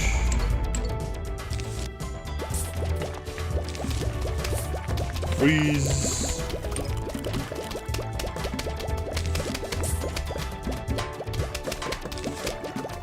Doomshroom, boom. Taking no chances with those football zombies.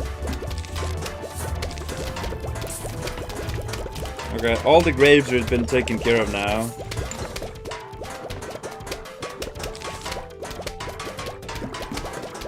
Boom shroom.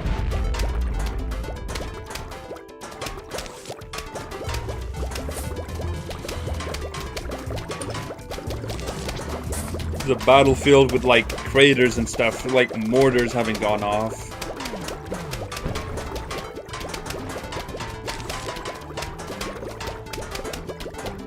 Boom shroom, boom, perfect.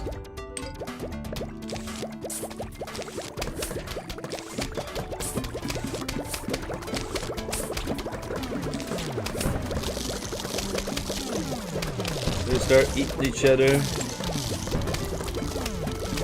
It's weird how the ice room doesn't affect the hypnotized zombies at all. That's a little strange. At least it helps out your zombies.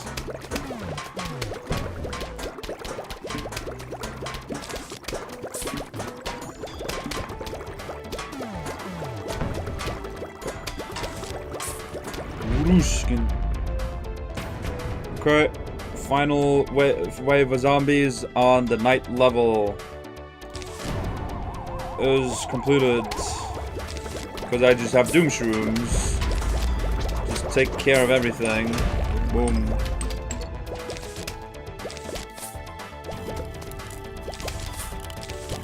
Believe it or not, the ice shrooms actually deal damage. 20 damage to all zombies when they freeze them. Our backyard with the pool. We can go back to having the potato mines. Now we gotta have the lily pads. My little sister was obsessed with the cattail. It would have been funny if I just did not buy cattail at all. And then she'd be looking for it, like, oh, where's the cat plant? It was like, oh, they removed it. She's like, no! Yeah, they removed the plant. Twin sunflower. Twin sunflower, this, and this. There you go. And then, squash. Let's get 3 Peters here. It's the one you do unlock them on.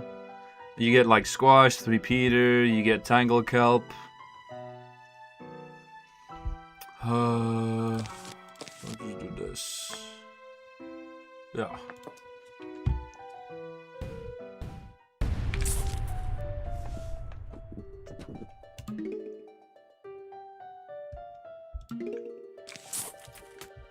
I think... No, because I actually gotta have them over here. Right. I was thinking, like, where should I have my 3 Peters? I gotta have them on here, because then they're covering the pool side as well. I'll just refrain from placing any more sunflowers here.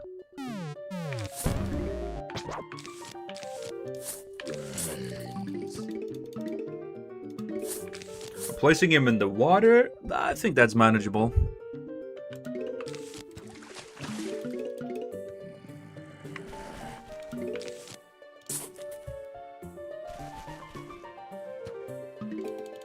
The pool definitely seems like the better option for when you're trying to survive far into the pool levels.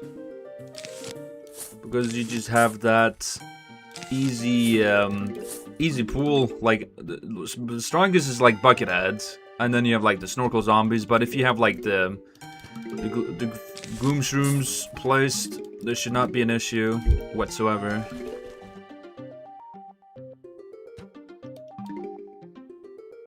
Boom, boom. Potato mines going off. First 3 Peter placed. Boom.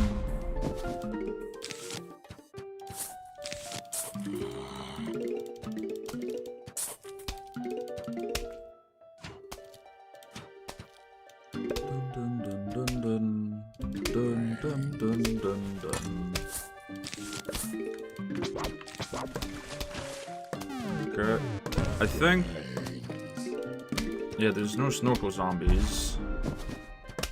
I can place sunflowers in the water. It's fine.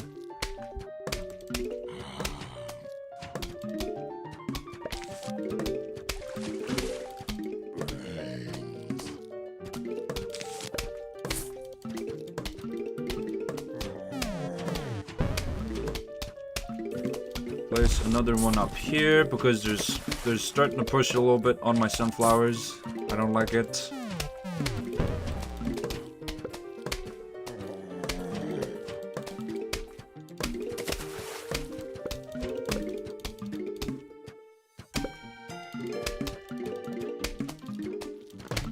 I think on the pool level you can actually complete both the getting the explosives and getting the no peas in one go. When you unlock the squash, that is. I think so, at the very least. Definitely seem to have potential for such. Start placing down some torchwoods as well.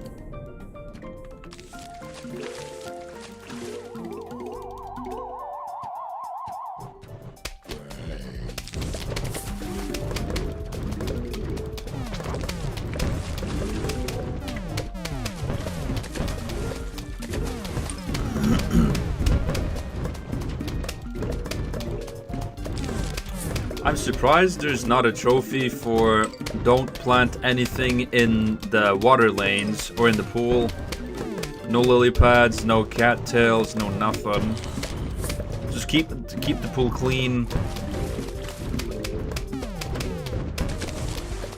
This has been called like no plants in pool. Or just could call it like clean pool. Oi.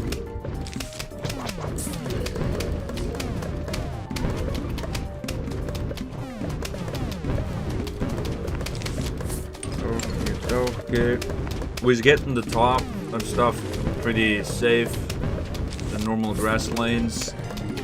I need lily pads here to get the torchwood effect in the water as well. Because torchwood really is that goated to help them.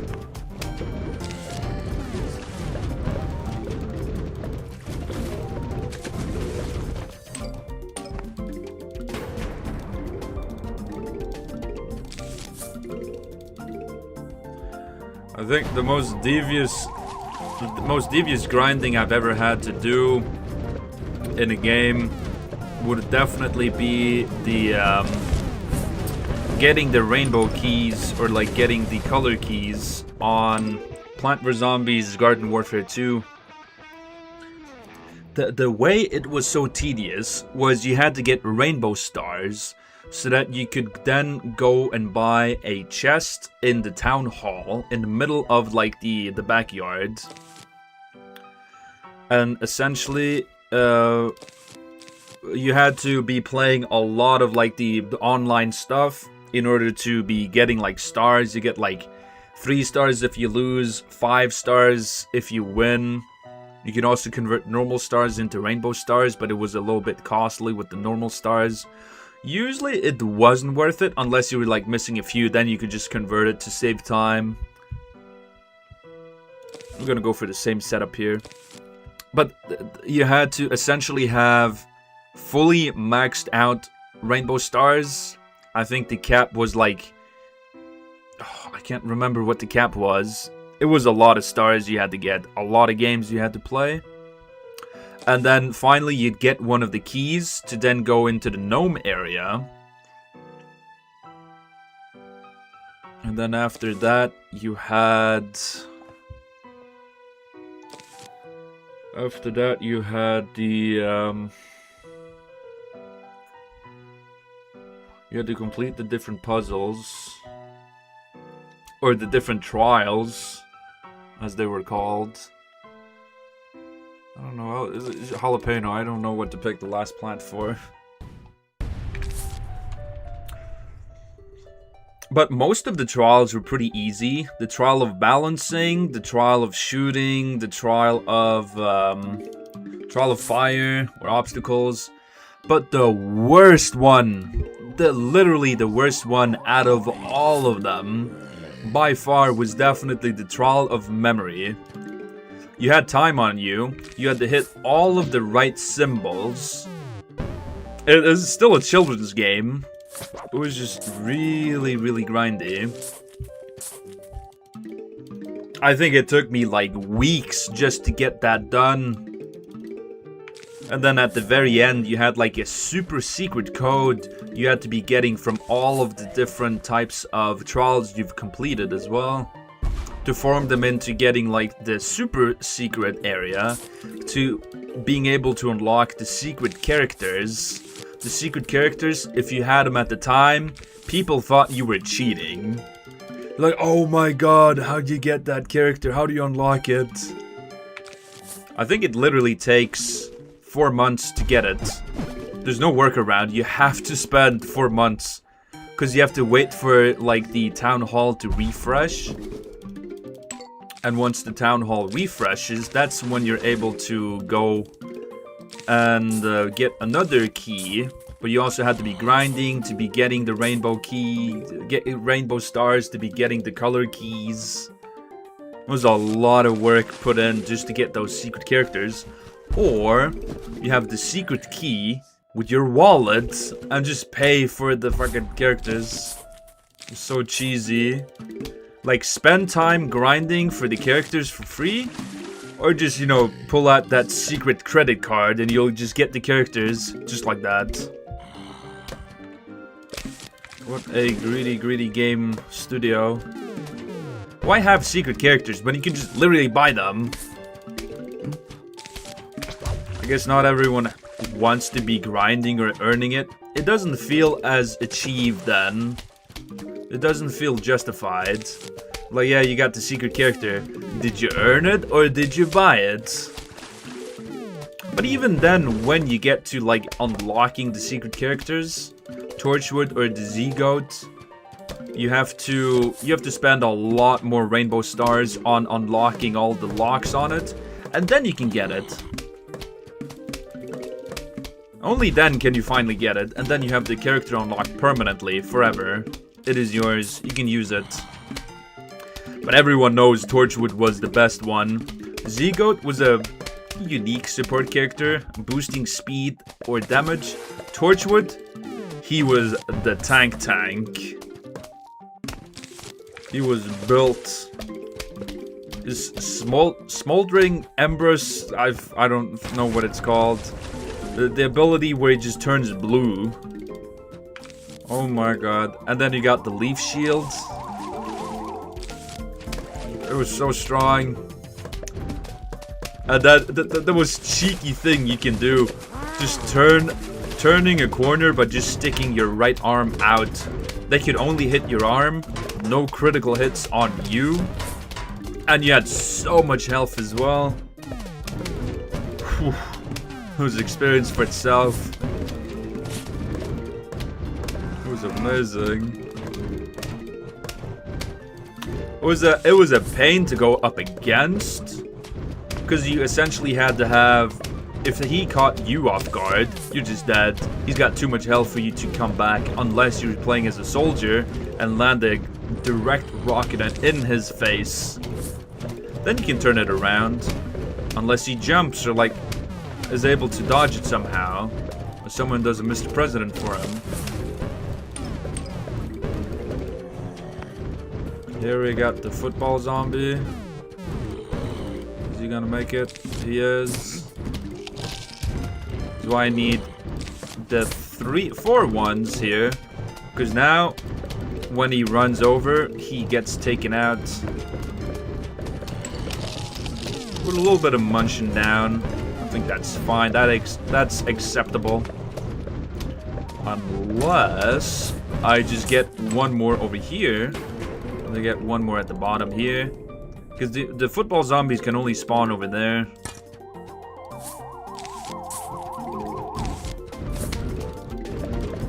Because now I have like more shots being fired.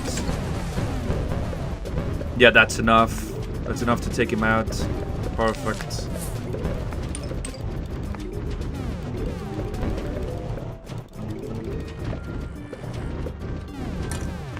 If I really wanted to, I can just switch out, get one extra 2 Ps.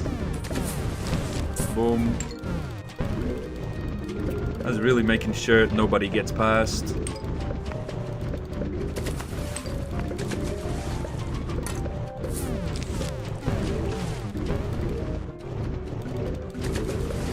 Even bucketheads in the water, they don't stand a chance.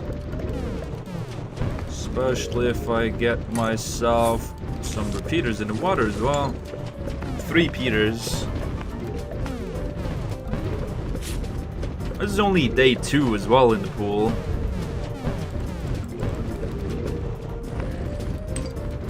Because now the football zombies, there's too many 3 Peters, too many P's going on them. They can't even make it all the way to the front now.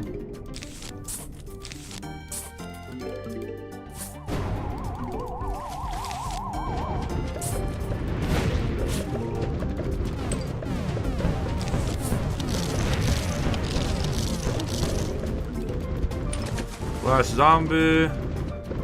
Boom.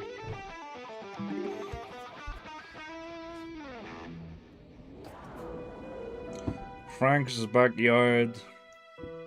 We got the scuba zombies. No bucketheads.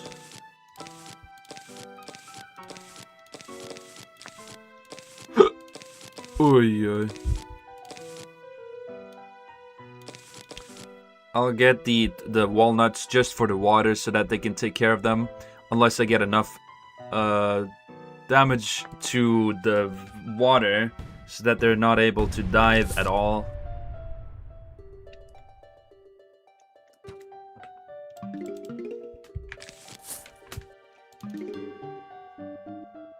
I don't know, because I've had like a lot of games I've played. You have like, you play it and then you come to like the grinding phase, and then okay, now the fun's over, you gotta grind now. GTA is a perfect example because all the cool cars you want to get from Warstock, they cost like over $1 million. You get the car, you get the tank, you get whatever car you needed. You have fun for like 15-20 minutes, and then you move on to like, okay, now you try to strategically use it to be making money as well, but it kind of depends on what type of military thing you got as well. Like, the first purchase, the first military vehicle I'd be getting every single time if I was restarting is the Buzzard. Every single time I get the Buzzard. It is so convenient. It is so good. Especially for grinding, maneuvering, everything. It's perfect.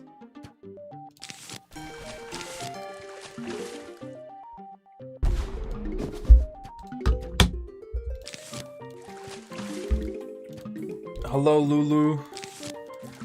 Drowning me.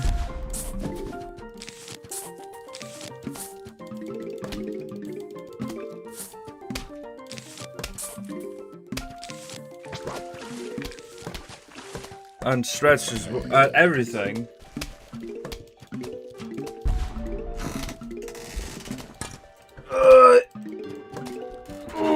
Ooh. Oh.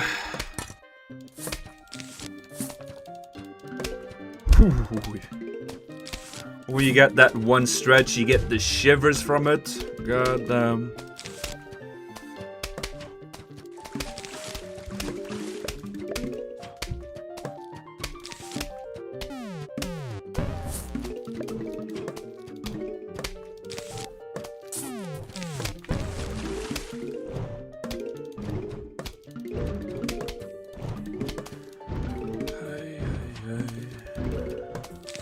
Another one. You need at least 2 3-peters for it to be like effective, because then you're able to take out the cone heads. I'm sitting up straight, right? Don't be getting those slouched posture. Or like having to look over, because I can't be overly looking.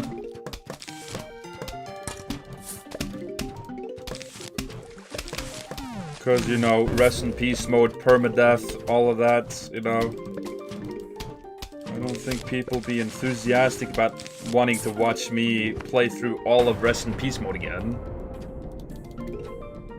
Especially getting all the way to the pool level.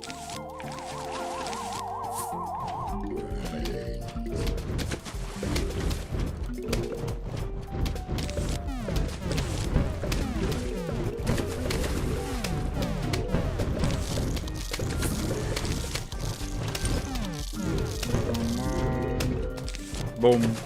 Okay, now it should be secure-ish now. 75 view streak from Lulu. Stream of inserting myself into space, whether you like it or not.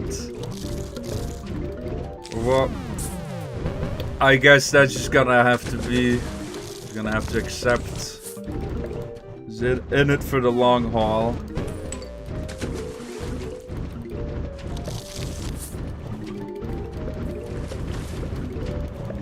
Let me refresh my chat as well.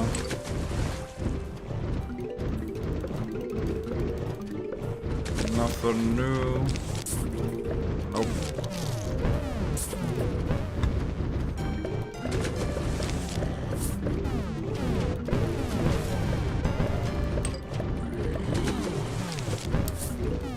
It's got a really fast recharge rate, so if you got the sun production, you can spam these.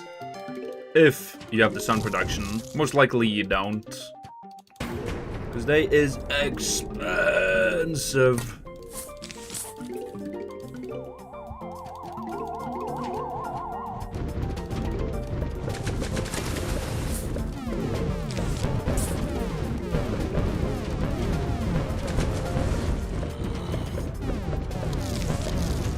Diver zombies are getting a little munch on the walnuts. Ain't lasting.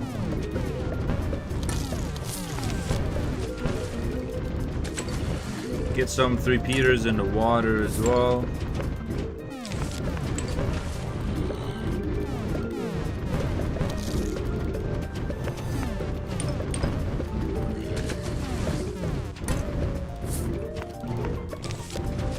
Okie dokie, now we're getting to the final flag for day 3 in the pool. Boom. Alright, now he's chilling. Wonder if I can get my free piñata from that browser game. Or the burrito bison. Pull him down. I don't need to be waiting on him. Let me see real quick. Yes, I can get this. Hold on. This is an investment for tomorrow. Okay, there you go. And they last 45 seconds longer when I got the first upgrade. Okay.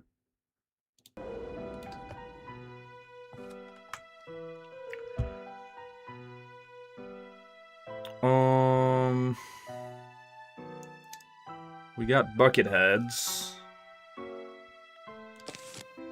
This, and this. Whoos. Snorkel zombies. I need walnut. Cherry bomb. Get the rake. And then we go. Hold on. I gotta check something real quick. What was this?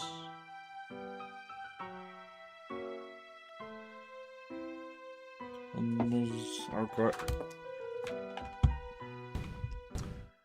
Everything checks out so far. After this one, I get the small zombie wave. The one where there's small. My little sister thought that they're so cute. They're so small. Are coming. A 4 flag waves, bro. God damn. I think a lot of these will be 4 flag waves as well. Just gotta have like expensive setups because they will be the most secure setups. We gotta have the cheap options at the very start, the cheapest, as in potato mines.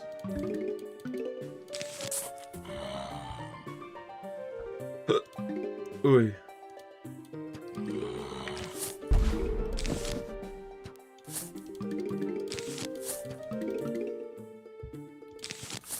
We're planting some in the water.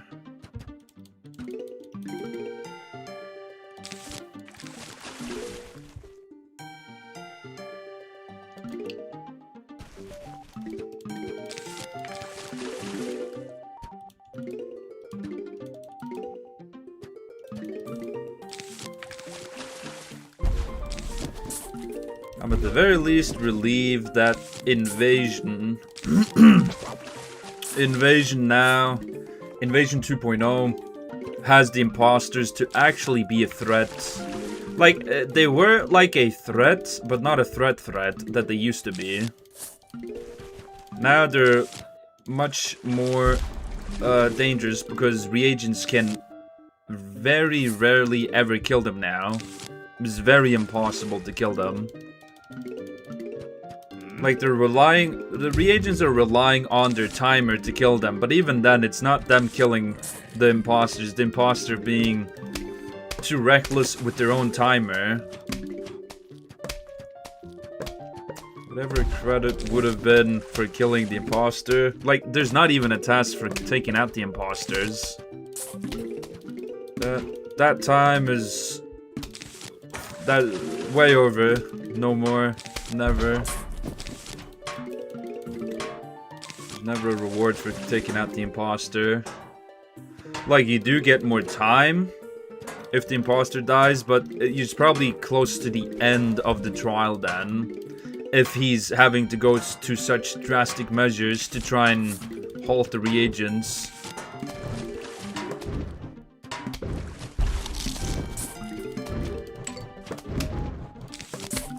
And with him, I'm referring to as the imposter. Imposter is relying.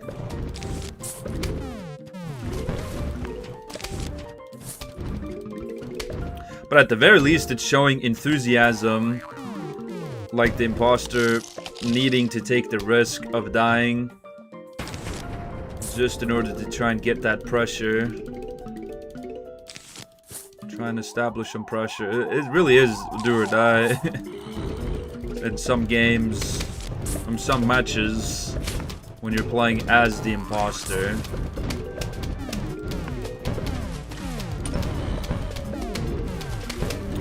Oh, this is just on the first flag wave? God damn, this is gonna be slow.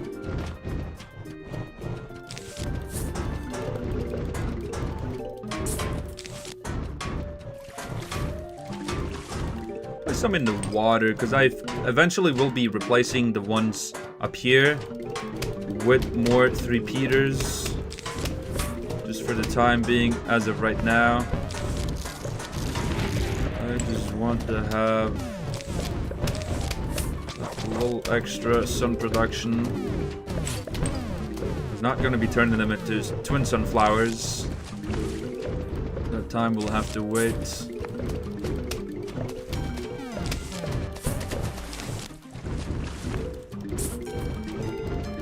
I'm spending so much sun and I'm making so much sun. It will be worth it. Right, it is worth it. Investment, because now I have myself established fully now, and I just need to fortify.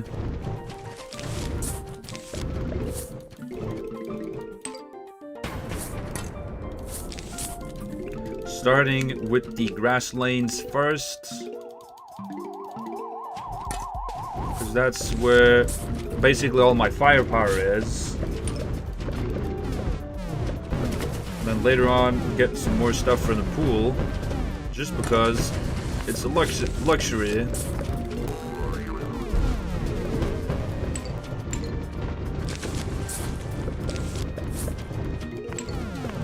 The snorkel zombies can barely even get a munch in. Yeah, they can't even get a munch in.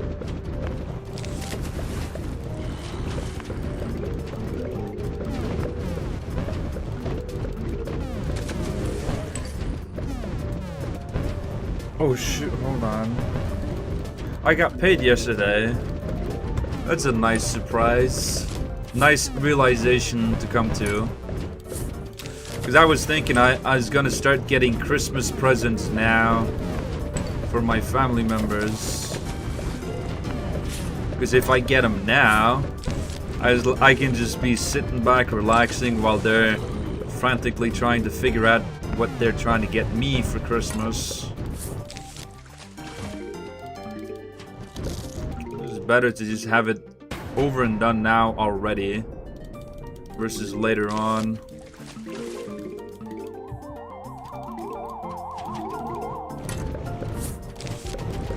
Okay, perfect. We got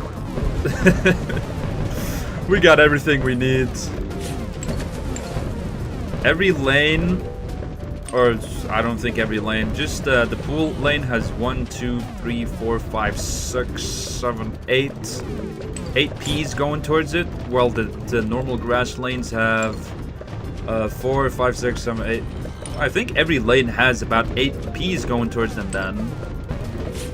Yeah, they do. Every lane has a lot going on.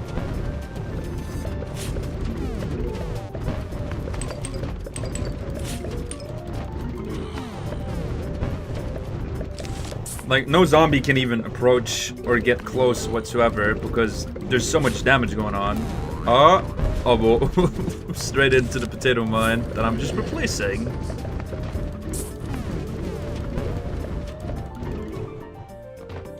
It's basically the equivalent of having 2 Gatling peas. Oh no. Whatever shall I do? The big wave of zombies is here. Everyone's just gone. Dead. Peace. Boom. Now the small zombies? Yes, the small zombies. So small. Dun, dun, dun, dun, dun, dun, dun, I think every special level will be a little bit scary to do.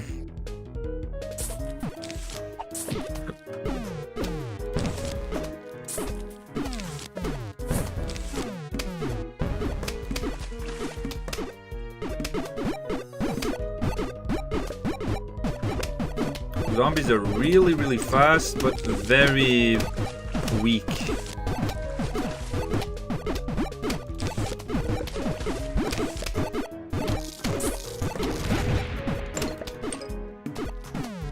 The bottom lane here is safe because the pea shooters, they do more damage than what would be expected.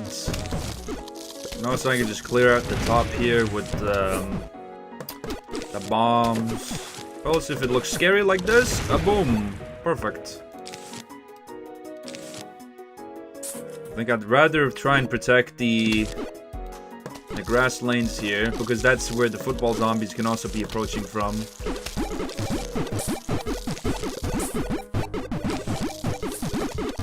Sounds so goofy as well with their eating animation.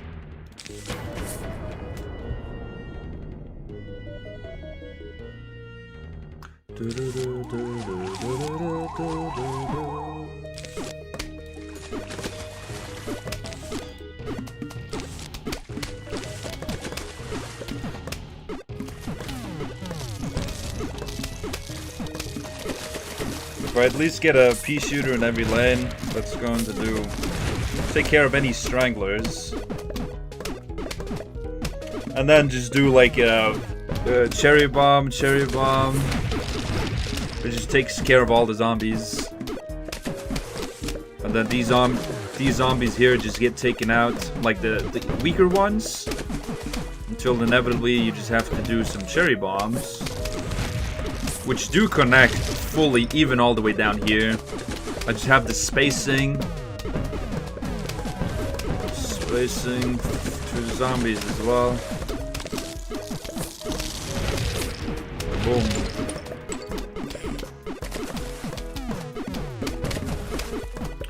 Wait for more zombies to come, and then you blow them up. Get the most amount of value from the bombs.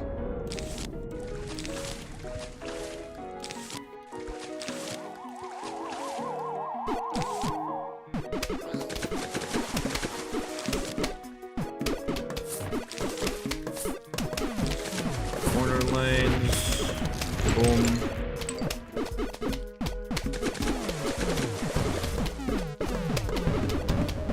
I think I got this in the bag. Just chilling. Perfect. Boom.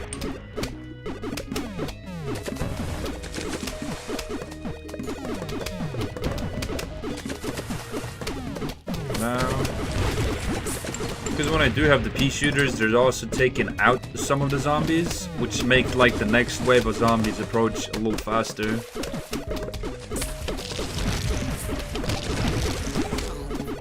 There's a sound strategy.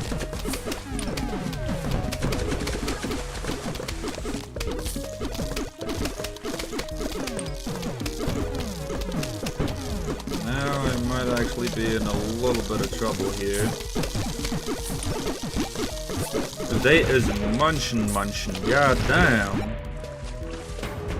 They're hungry little fellas, aren't they? God damn.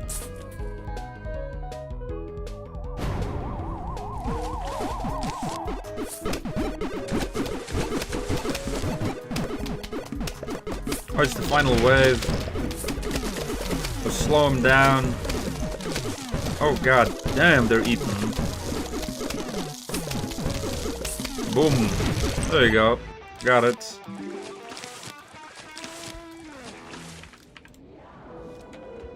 Now we're on day 6. We got the fucking they go I hate them. The bane of my existence.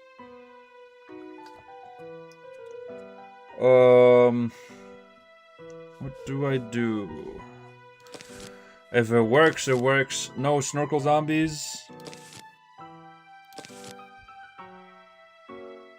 This and have the jalapeno for the ice.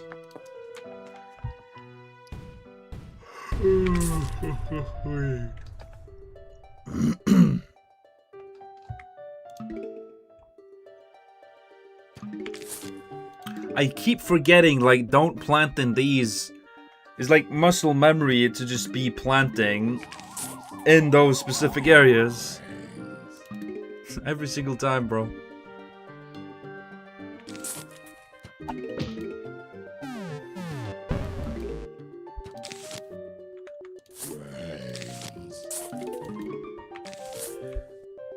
I planted in everywhere other than the one lane where there's a zombie.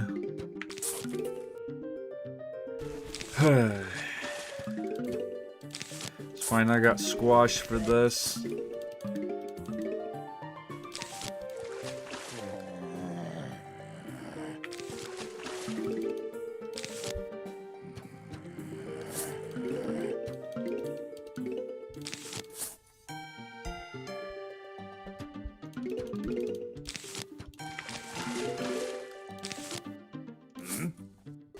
Boom.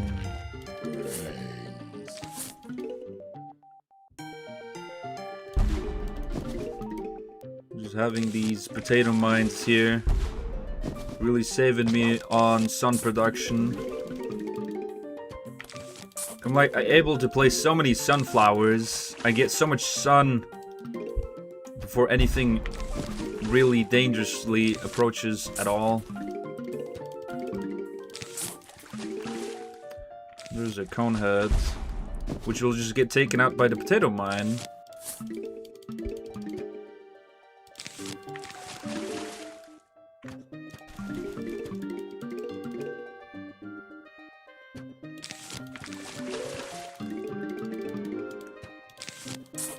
Start placing down some now.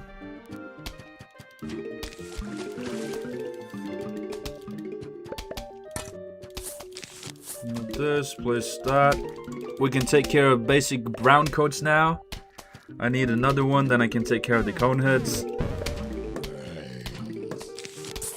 Because instead of just getting the torchwood in one lane, if I get the 3-peater, it covers 3 lanes, which is half the lawn.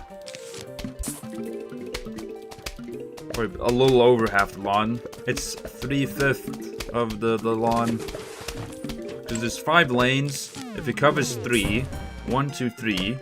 Then 1, 2. Wait, hold on. It's 6. I've been thinking it's 5 all this time, but it's 6 lanes. Bruh. Oh. I was not paying attention at all. 1, 2, 3, 4, 5. Yeah, it is 6. Bruh. Numbers ain't numbering.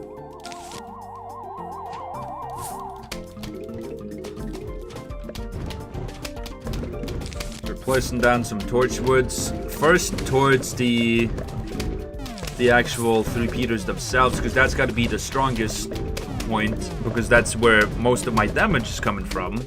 If my damage goes away, then I was kind of cooked. Get a strong point, and then build from there. Strong base. Strong, sturdy foundation.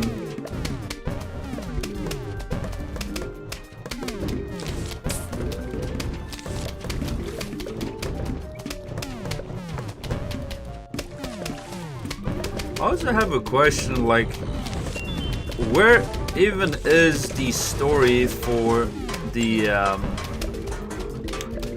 Division 2? Like, in, like, the newest season and stuff like that, like, where is the story? What is even the story? I have no idea, because I'm so lost.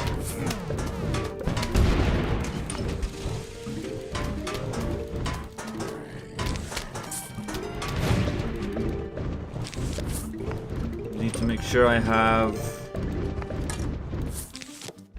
torchwood in every lane, like this. And then I gotta make sure I have at least a few extra 3-peaters to go as well. Because now up here, this is safe. I don't need to worry about this. You know, this will be taken care of very swiftly. And I think for keepsake, I'll take off retro zombies. Daisies as well, along with the... this. There you go. Perfect. To turn off those, to just not have the retro zombie dying sound effect every single time as well. And get rid of the daisies as well, because... is like a cool thing to have, but like, no thank you. I don't need it. Just try and reduce the amount of unnecessary things I need.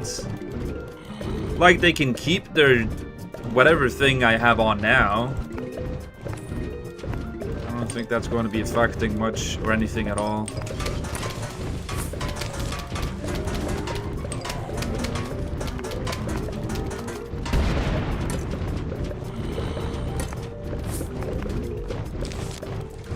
Boom. Perfect.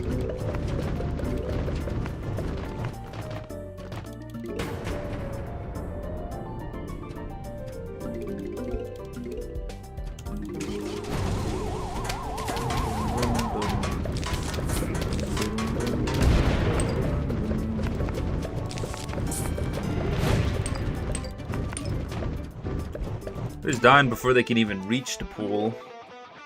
That's when you know you have really good damage. Bucket heads, snorkel zombies. Like, they can keep the shades on. Shades is fine.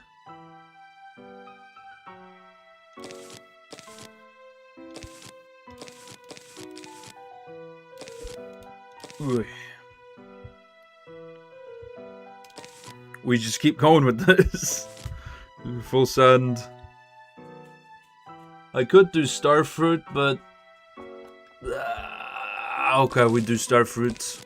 It's a little cheaper to do because there's only 125 instead of 325.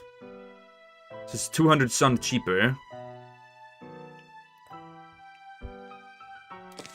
Gotta get the plants that I need. There you go. Now I can plant 2 rows of sunflower. Like how I'd normally be placing the sunflower. I don't have a rake. No rake in sight. The zombies are coming, brains. Place both potato mines, get them on recharge, on cooldown, whatever I need.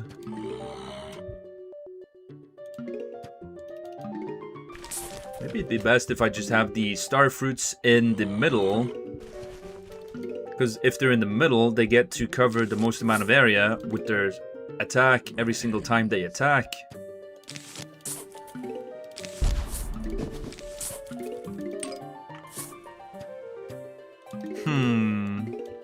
Maybe I should try that. I've never tried that before. But I don't know if this be the time to be trying it. Fuck it, let's try it. 1 star fruit. Oh yeah, that's actually very effective. Hitting 2 zombies for the price of 1.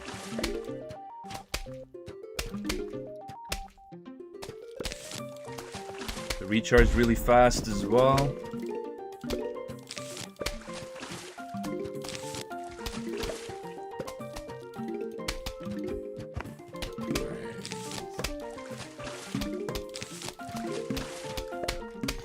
We got a cone head down here though. I switched up the cone to be a cone head instead of like the crab head. Because I wanted to see the health of him more accurately instead of like trying to guess with the head crab.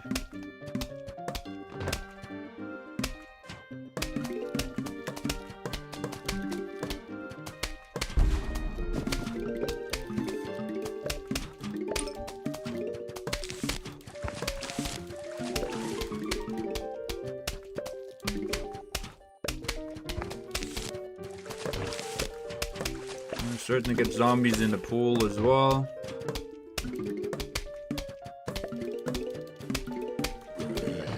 How will this go? Okay, it actually goes pretty okay. As long as they're able to take out the bucket heads, I feel somewhat okay about it.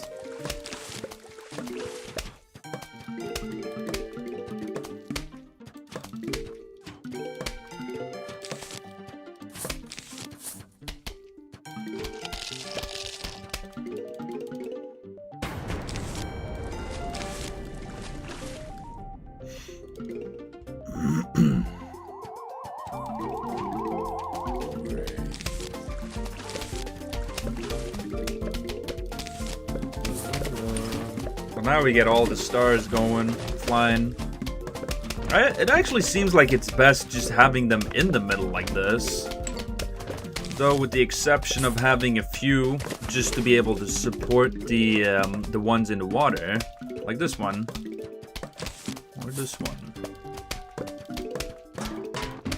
Uh-oh, bucket head.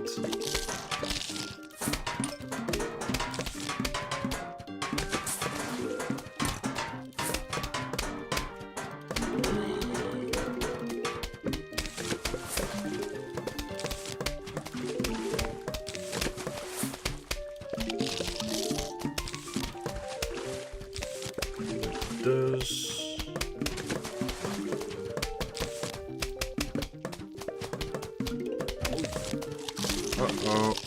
I forgot about the snorkel zombies. I completely completely bouched that. I did not remember. I felt like, there's snorkel zombies, but then I didn't do nothing about it. I think I'll be fine.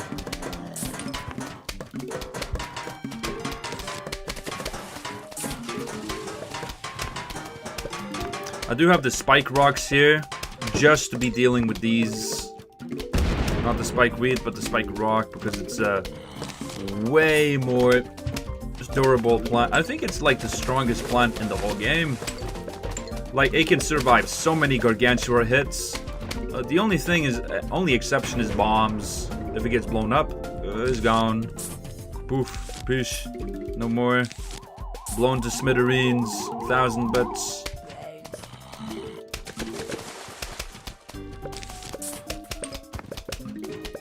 And then we got these bozos here. Okay, at least they got taken out by the starfruits.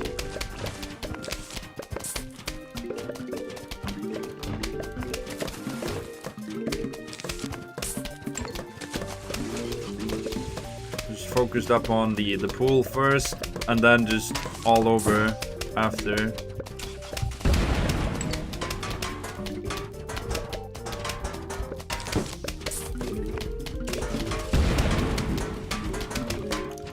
A lot of them spawning in, but as soon as they spawn in, their tires get popped.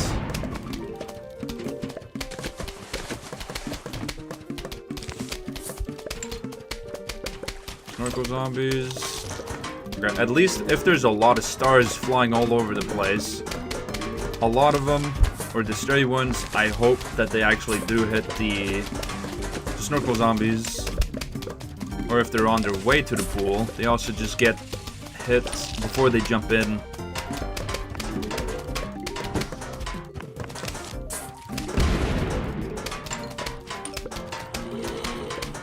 Whole lawn is filled with stars.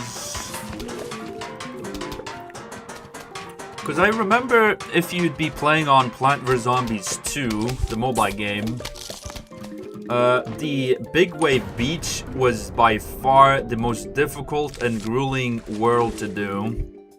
Because of the fisherman zombies, the high tide, the low tide, the surfer zombies. It was just a nightmare to play. But then, if you had you had like a strategy with starfruit, and starfruit was actually able to help you a lot during the level.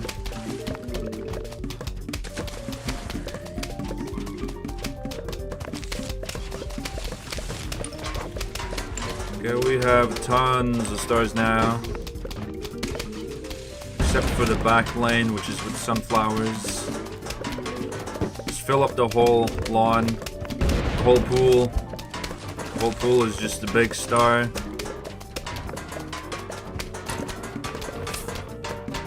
And we switch up the ones in the pool as well. I don't think they're actually going to hit a single zombie.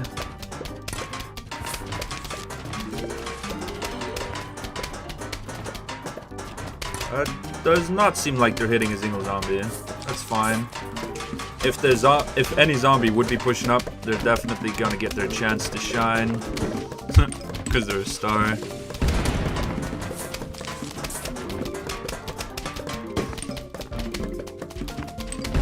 This one needs replacement. Boom. You can see the health on the spike rock by how many horns it's got. If it's got all horns, it's full health. A little bit damage. If it's only got one horn, that means it's on like its last leg. Or its last horn.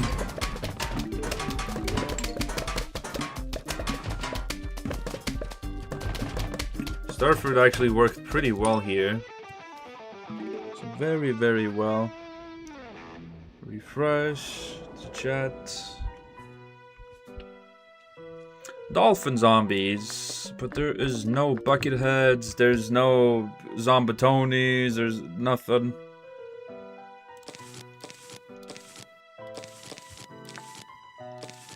Boom, boom, boom.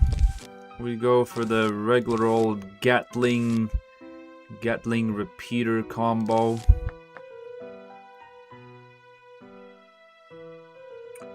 Unless I do, there's no bucket heads. There's no real threats. If I do like this, I should be fine. Unless this comes to bite me in my ass. Like one dolphin zombie spawns early I'm cooked. Because I got way too of an expensive setup here. Coming. No early game solution for anything at all. Only the lawn, not the water, not the pool. I'm on 3-8 so far.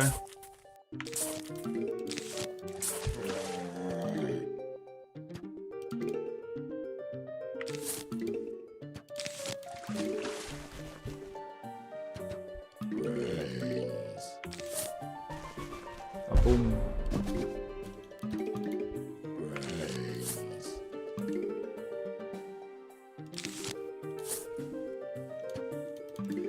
I remember we had on when I was working that one day at the airport. It was a little calm day. It wasn't that much happening that day specifically. One of my colleagues had confiscated a very small 150 milliliter Coca-Cola bottle, a can, and he called him Ludwig. And he said that he had a very harsh childhood and that we was going to raise him right. He's going to have education, school, he was going to have everything. We was going to teach him and raise him. He's going to become the mascot of the airport. Bro did not survive the weekend. Some random colleague, we was having like a guard shift. And then some colleague just came, he picked it up, and he just threw it away. Just like that, no hesitation. I'm like, where is he?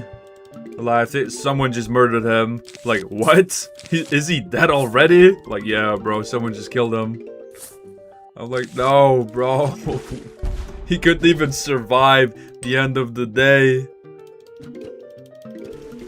It was a very tragic moment.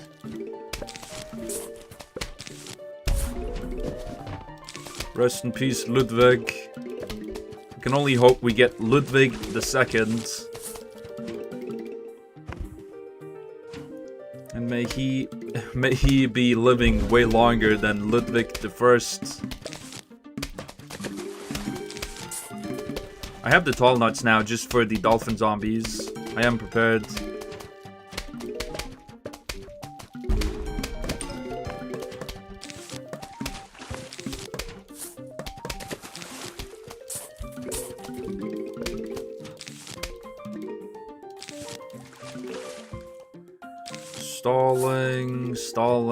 Stalling, just to get that sun production. Sun production to get a repeater in every lane.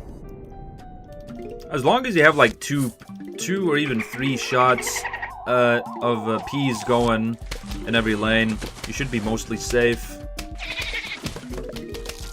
Mostly safe, that is.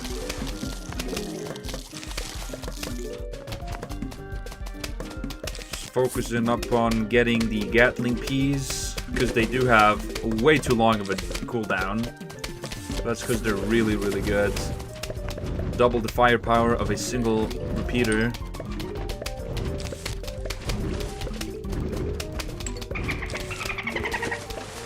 The dolphins, they have like a... I remember in ground school there was this kid who had like the laugh of a dolphin, and he would be laughing very often as well. A lot of time he's like, uh-oh, the dolphin's on the loose again. People would intentionally just make him laugh more and more. It was not a subtle laugh either. Full-blown laugh out loud. Laughing out loud.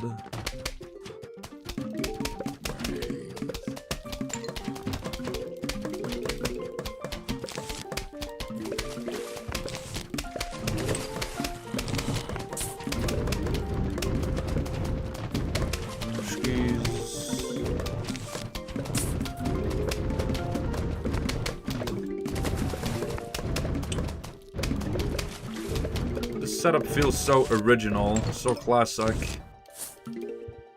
Repeaters, Gatling Pea, Torchwood, Tall Nut. Everything in play.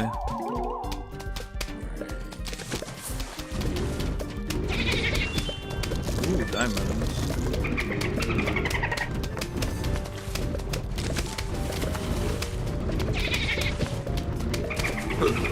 Oy, oy.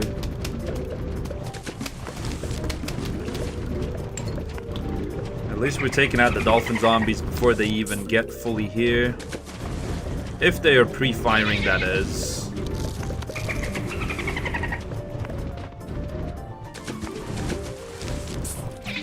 Now we have lots of damage.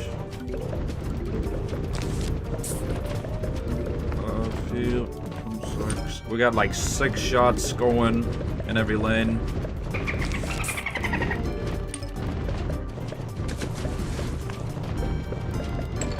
Yo.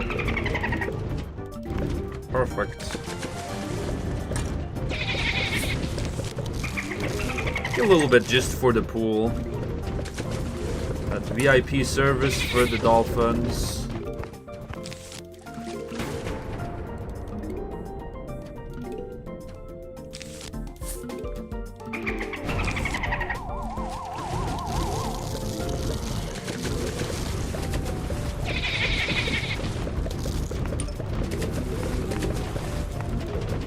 Boom.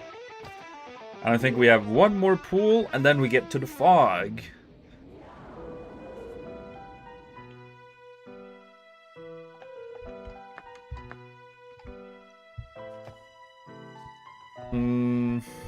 Sunflower, this.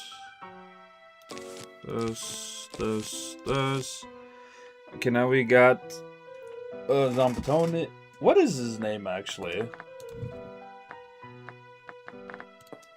Zamboni. I was calling it Zombatoni. Zamboni. The Zamboni. The dolphin zombie. Got some bucket heads. Pole vaulters.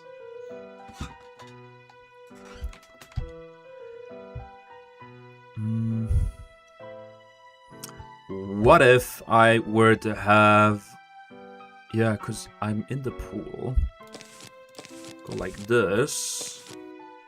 I'll have the fume shrooms, but I also need spike weed for that. It's also really expensive, so if I cut on that, then I get this instead. Instead of me having twin sunflowers, I'll just place a lot of sunflowers in the back to try and make up for that sun.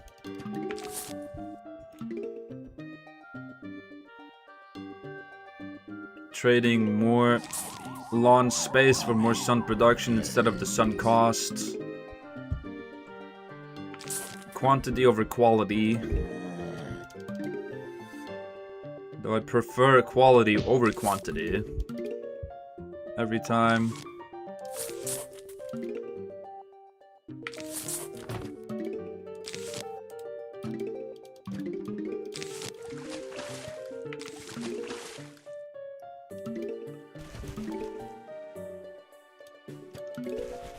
Essentially, I gotta place this down. I gotta wake it up. I gotta there's so much I gotta do just for that. So I do this, this, and this. I also gotta have spike rock in front of it just to protect it from the zombonis. Anything, I'll just place this as extra protection in case anything would be going in front.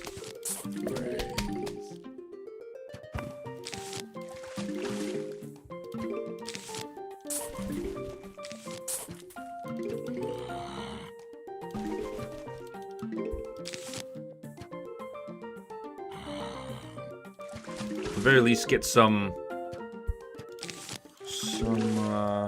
lily pads here. Just to avoid the dolphin zombies going all the way to the end. Give me a little bit more time.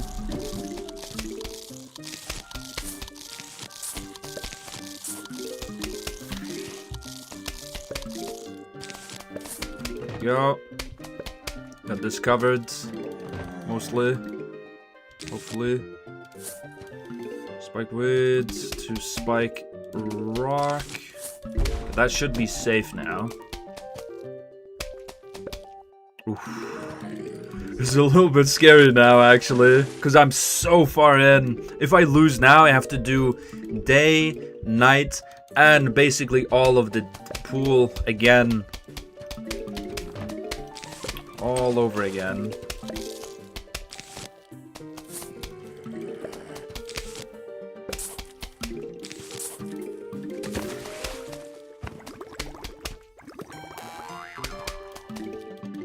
Uh-oh.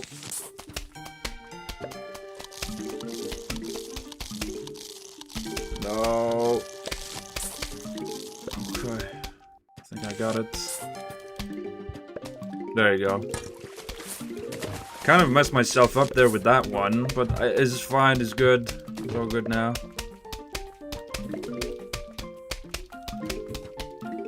It's a little bit scary now. A single zombie and it's GG's, it's over. If a single one goes over. Just a little bit more. Sunflowers.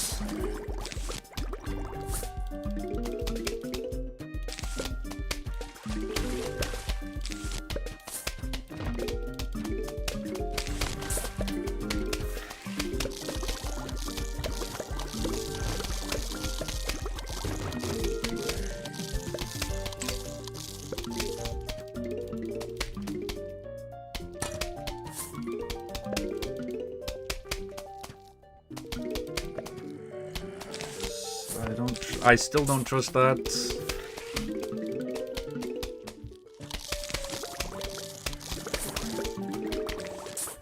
Not in a million years, I'm still trusting that.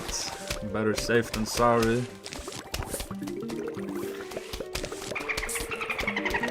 Dolphin zombie. Dolphin rider.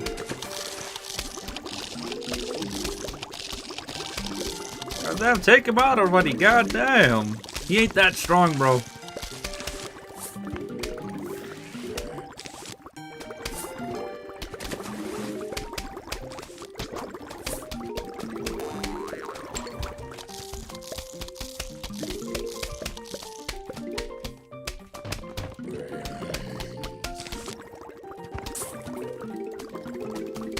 Some more spike rock.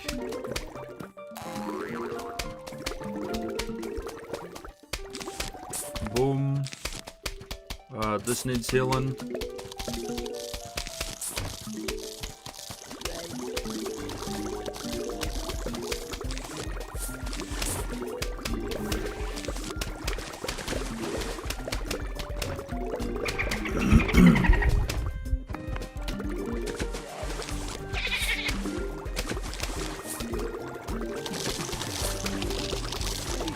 Just I'm changing it up a little bit every time as well. By having a little bit different, except for that one time I was just having the same over and over again. It's all good. Place you here. This. And do this. There you go. Pool should be even more covered now just with that.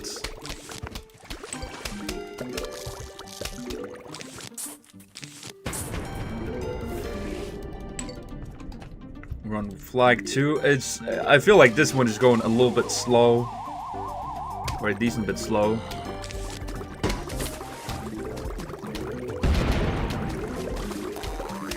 He jumps over there and then he jumps into a death trap. And all the damage is piercing damage as well, so it does like equal damage to all the zombies, regardless of how many there are.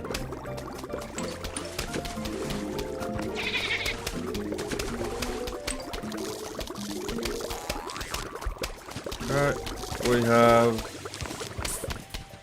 the Great Wall of Boomshroom.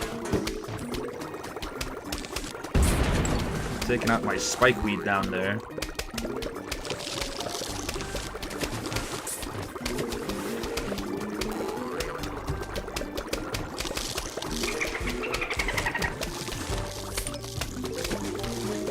It's very expensive because I have so much sun spent on this. And that was a wasted pumpkin, bruh.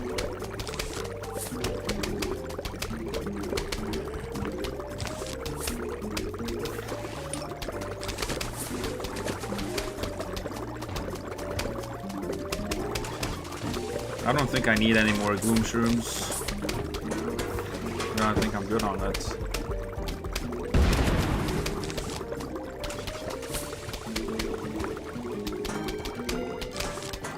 I get more fume shrooms because they got the reach to do their bubbles.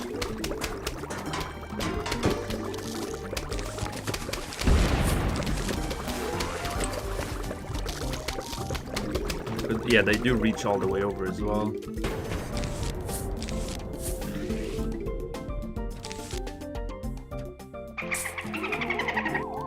Geometry right here. There you go. Okay, I should be safe for the rest of the flag waves and the rest.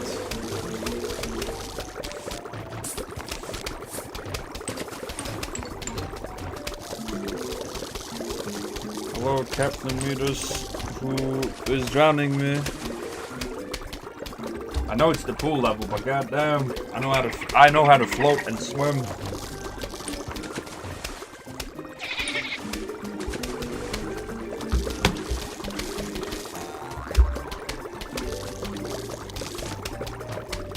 Push you here.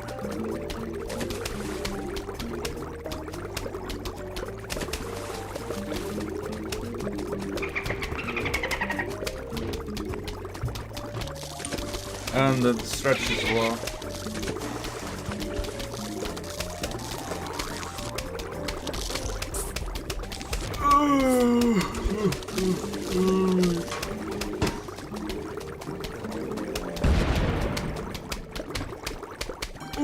Boy.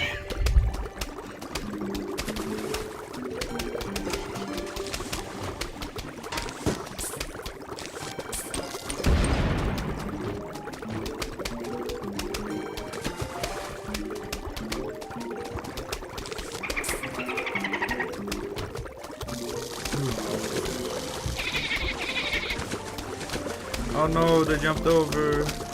They get obliterated.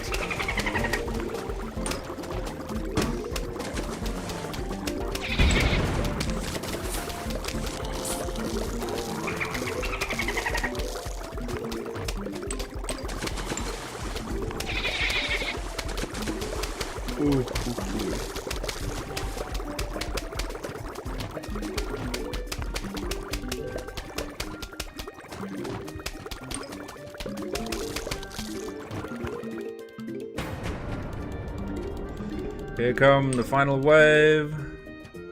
After I complete the pool level, I was gonna take a break from Plant for Zombies.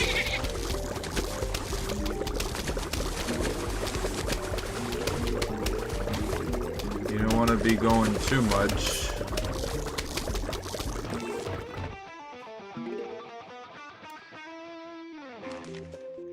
We heard you're having a pool party. We think that's fun. We'll be right over. The zombies.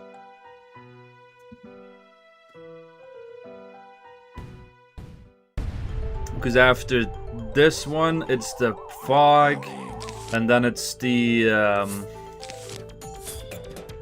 rooftop, and then you have the final boss.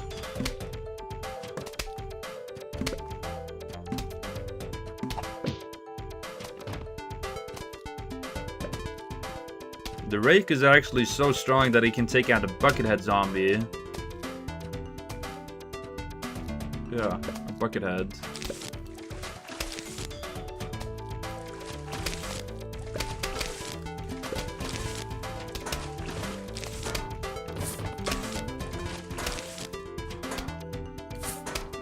Be placing these a little bit more back here.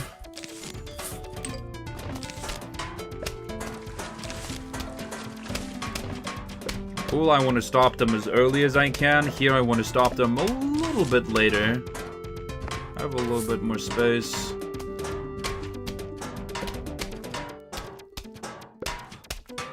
This one looks a little scary. Oh. This one looks a little scary. Just take care of that. I just vouch the fucking... the jalapeno.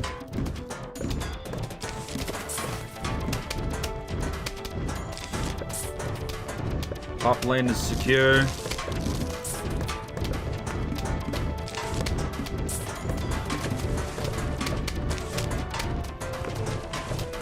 Bottom lane still not secure.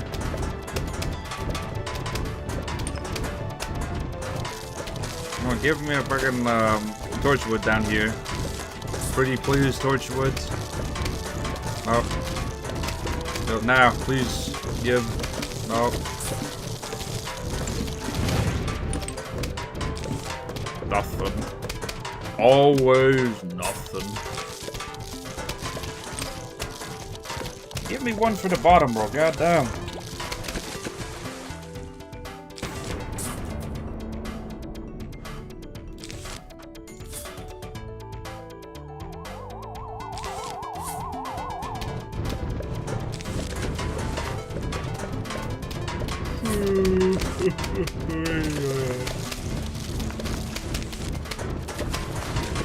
Oh, bop. Tire one pop. Squash.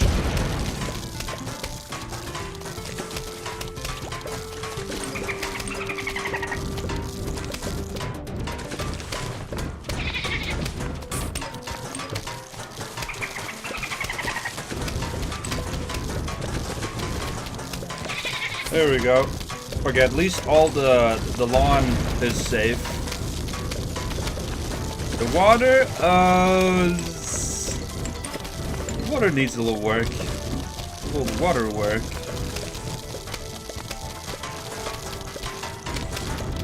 Some chilies. Boom.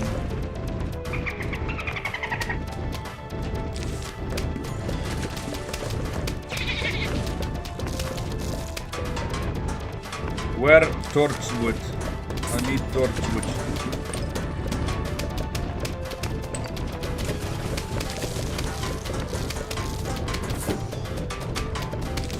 There we go. Place it here.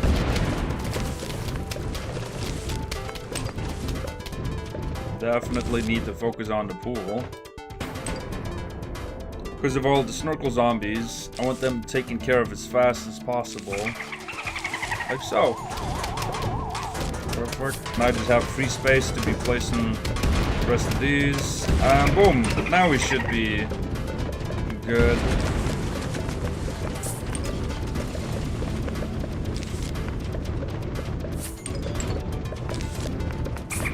Boom.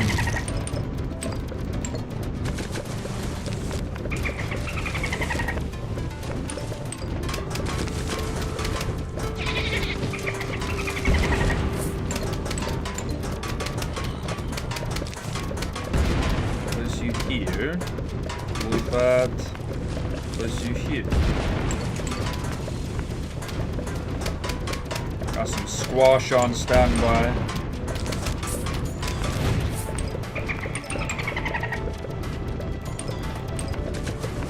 I don't think I'm getting any more repeaters, repeaters.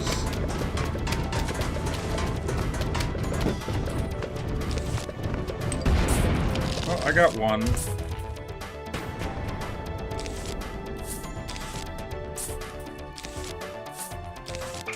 Final wave. Let go, baby.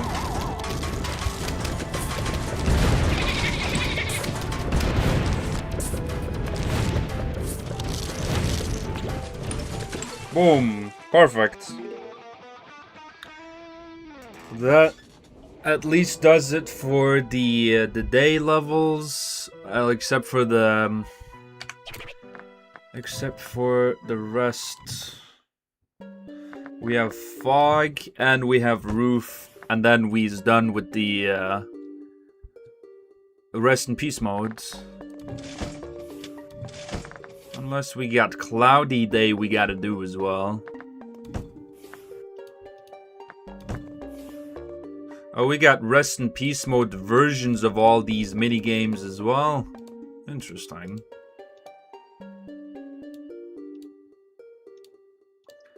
Well, that at least does it for today's stream with Plant vs Zombies Replanted. If you guys missed any of my previous streams, you can go on to my YouTube channel, Jack vs Chat, to see any streams you might have missed. If you guys are interested, you can also join my Discord. The link will be on my Twitch channel and on my YouTube channel. Thank you guys for watching the Plant vs Zombies Replanted Part 8, I believe it was.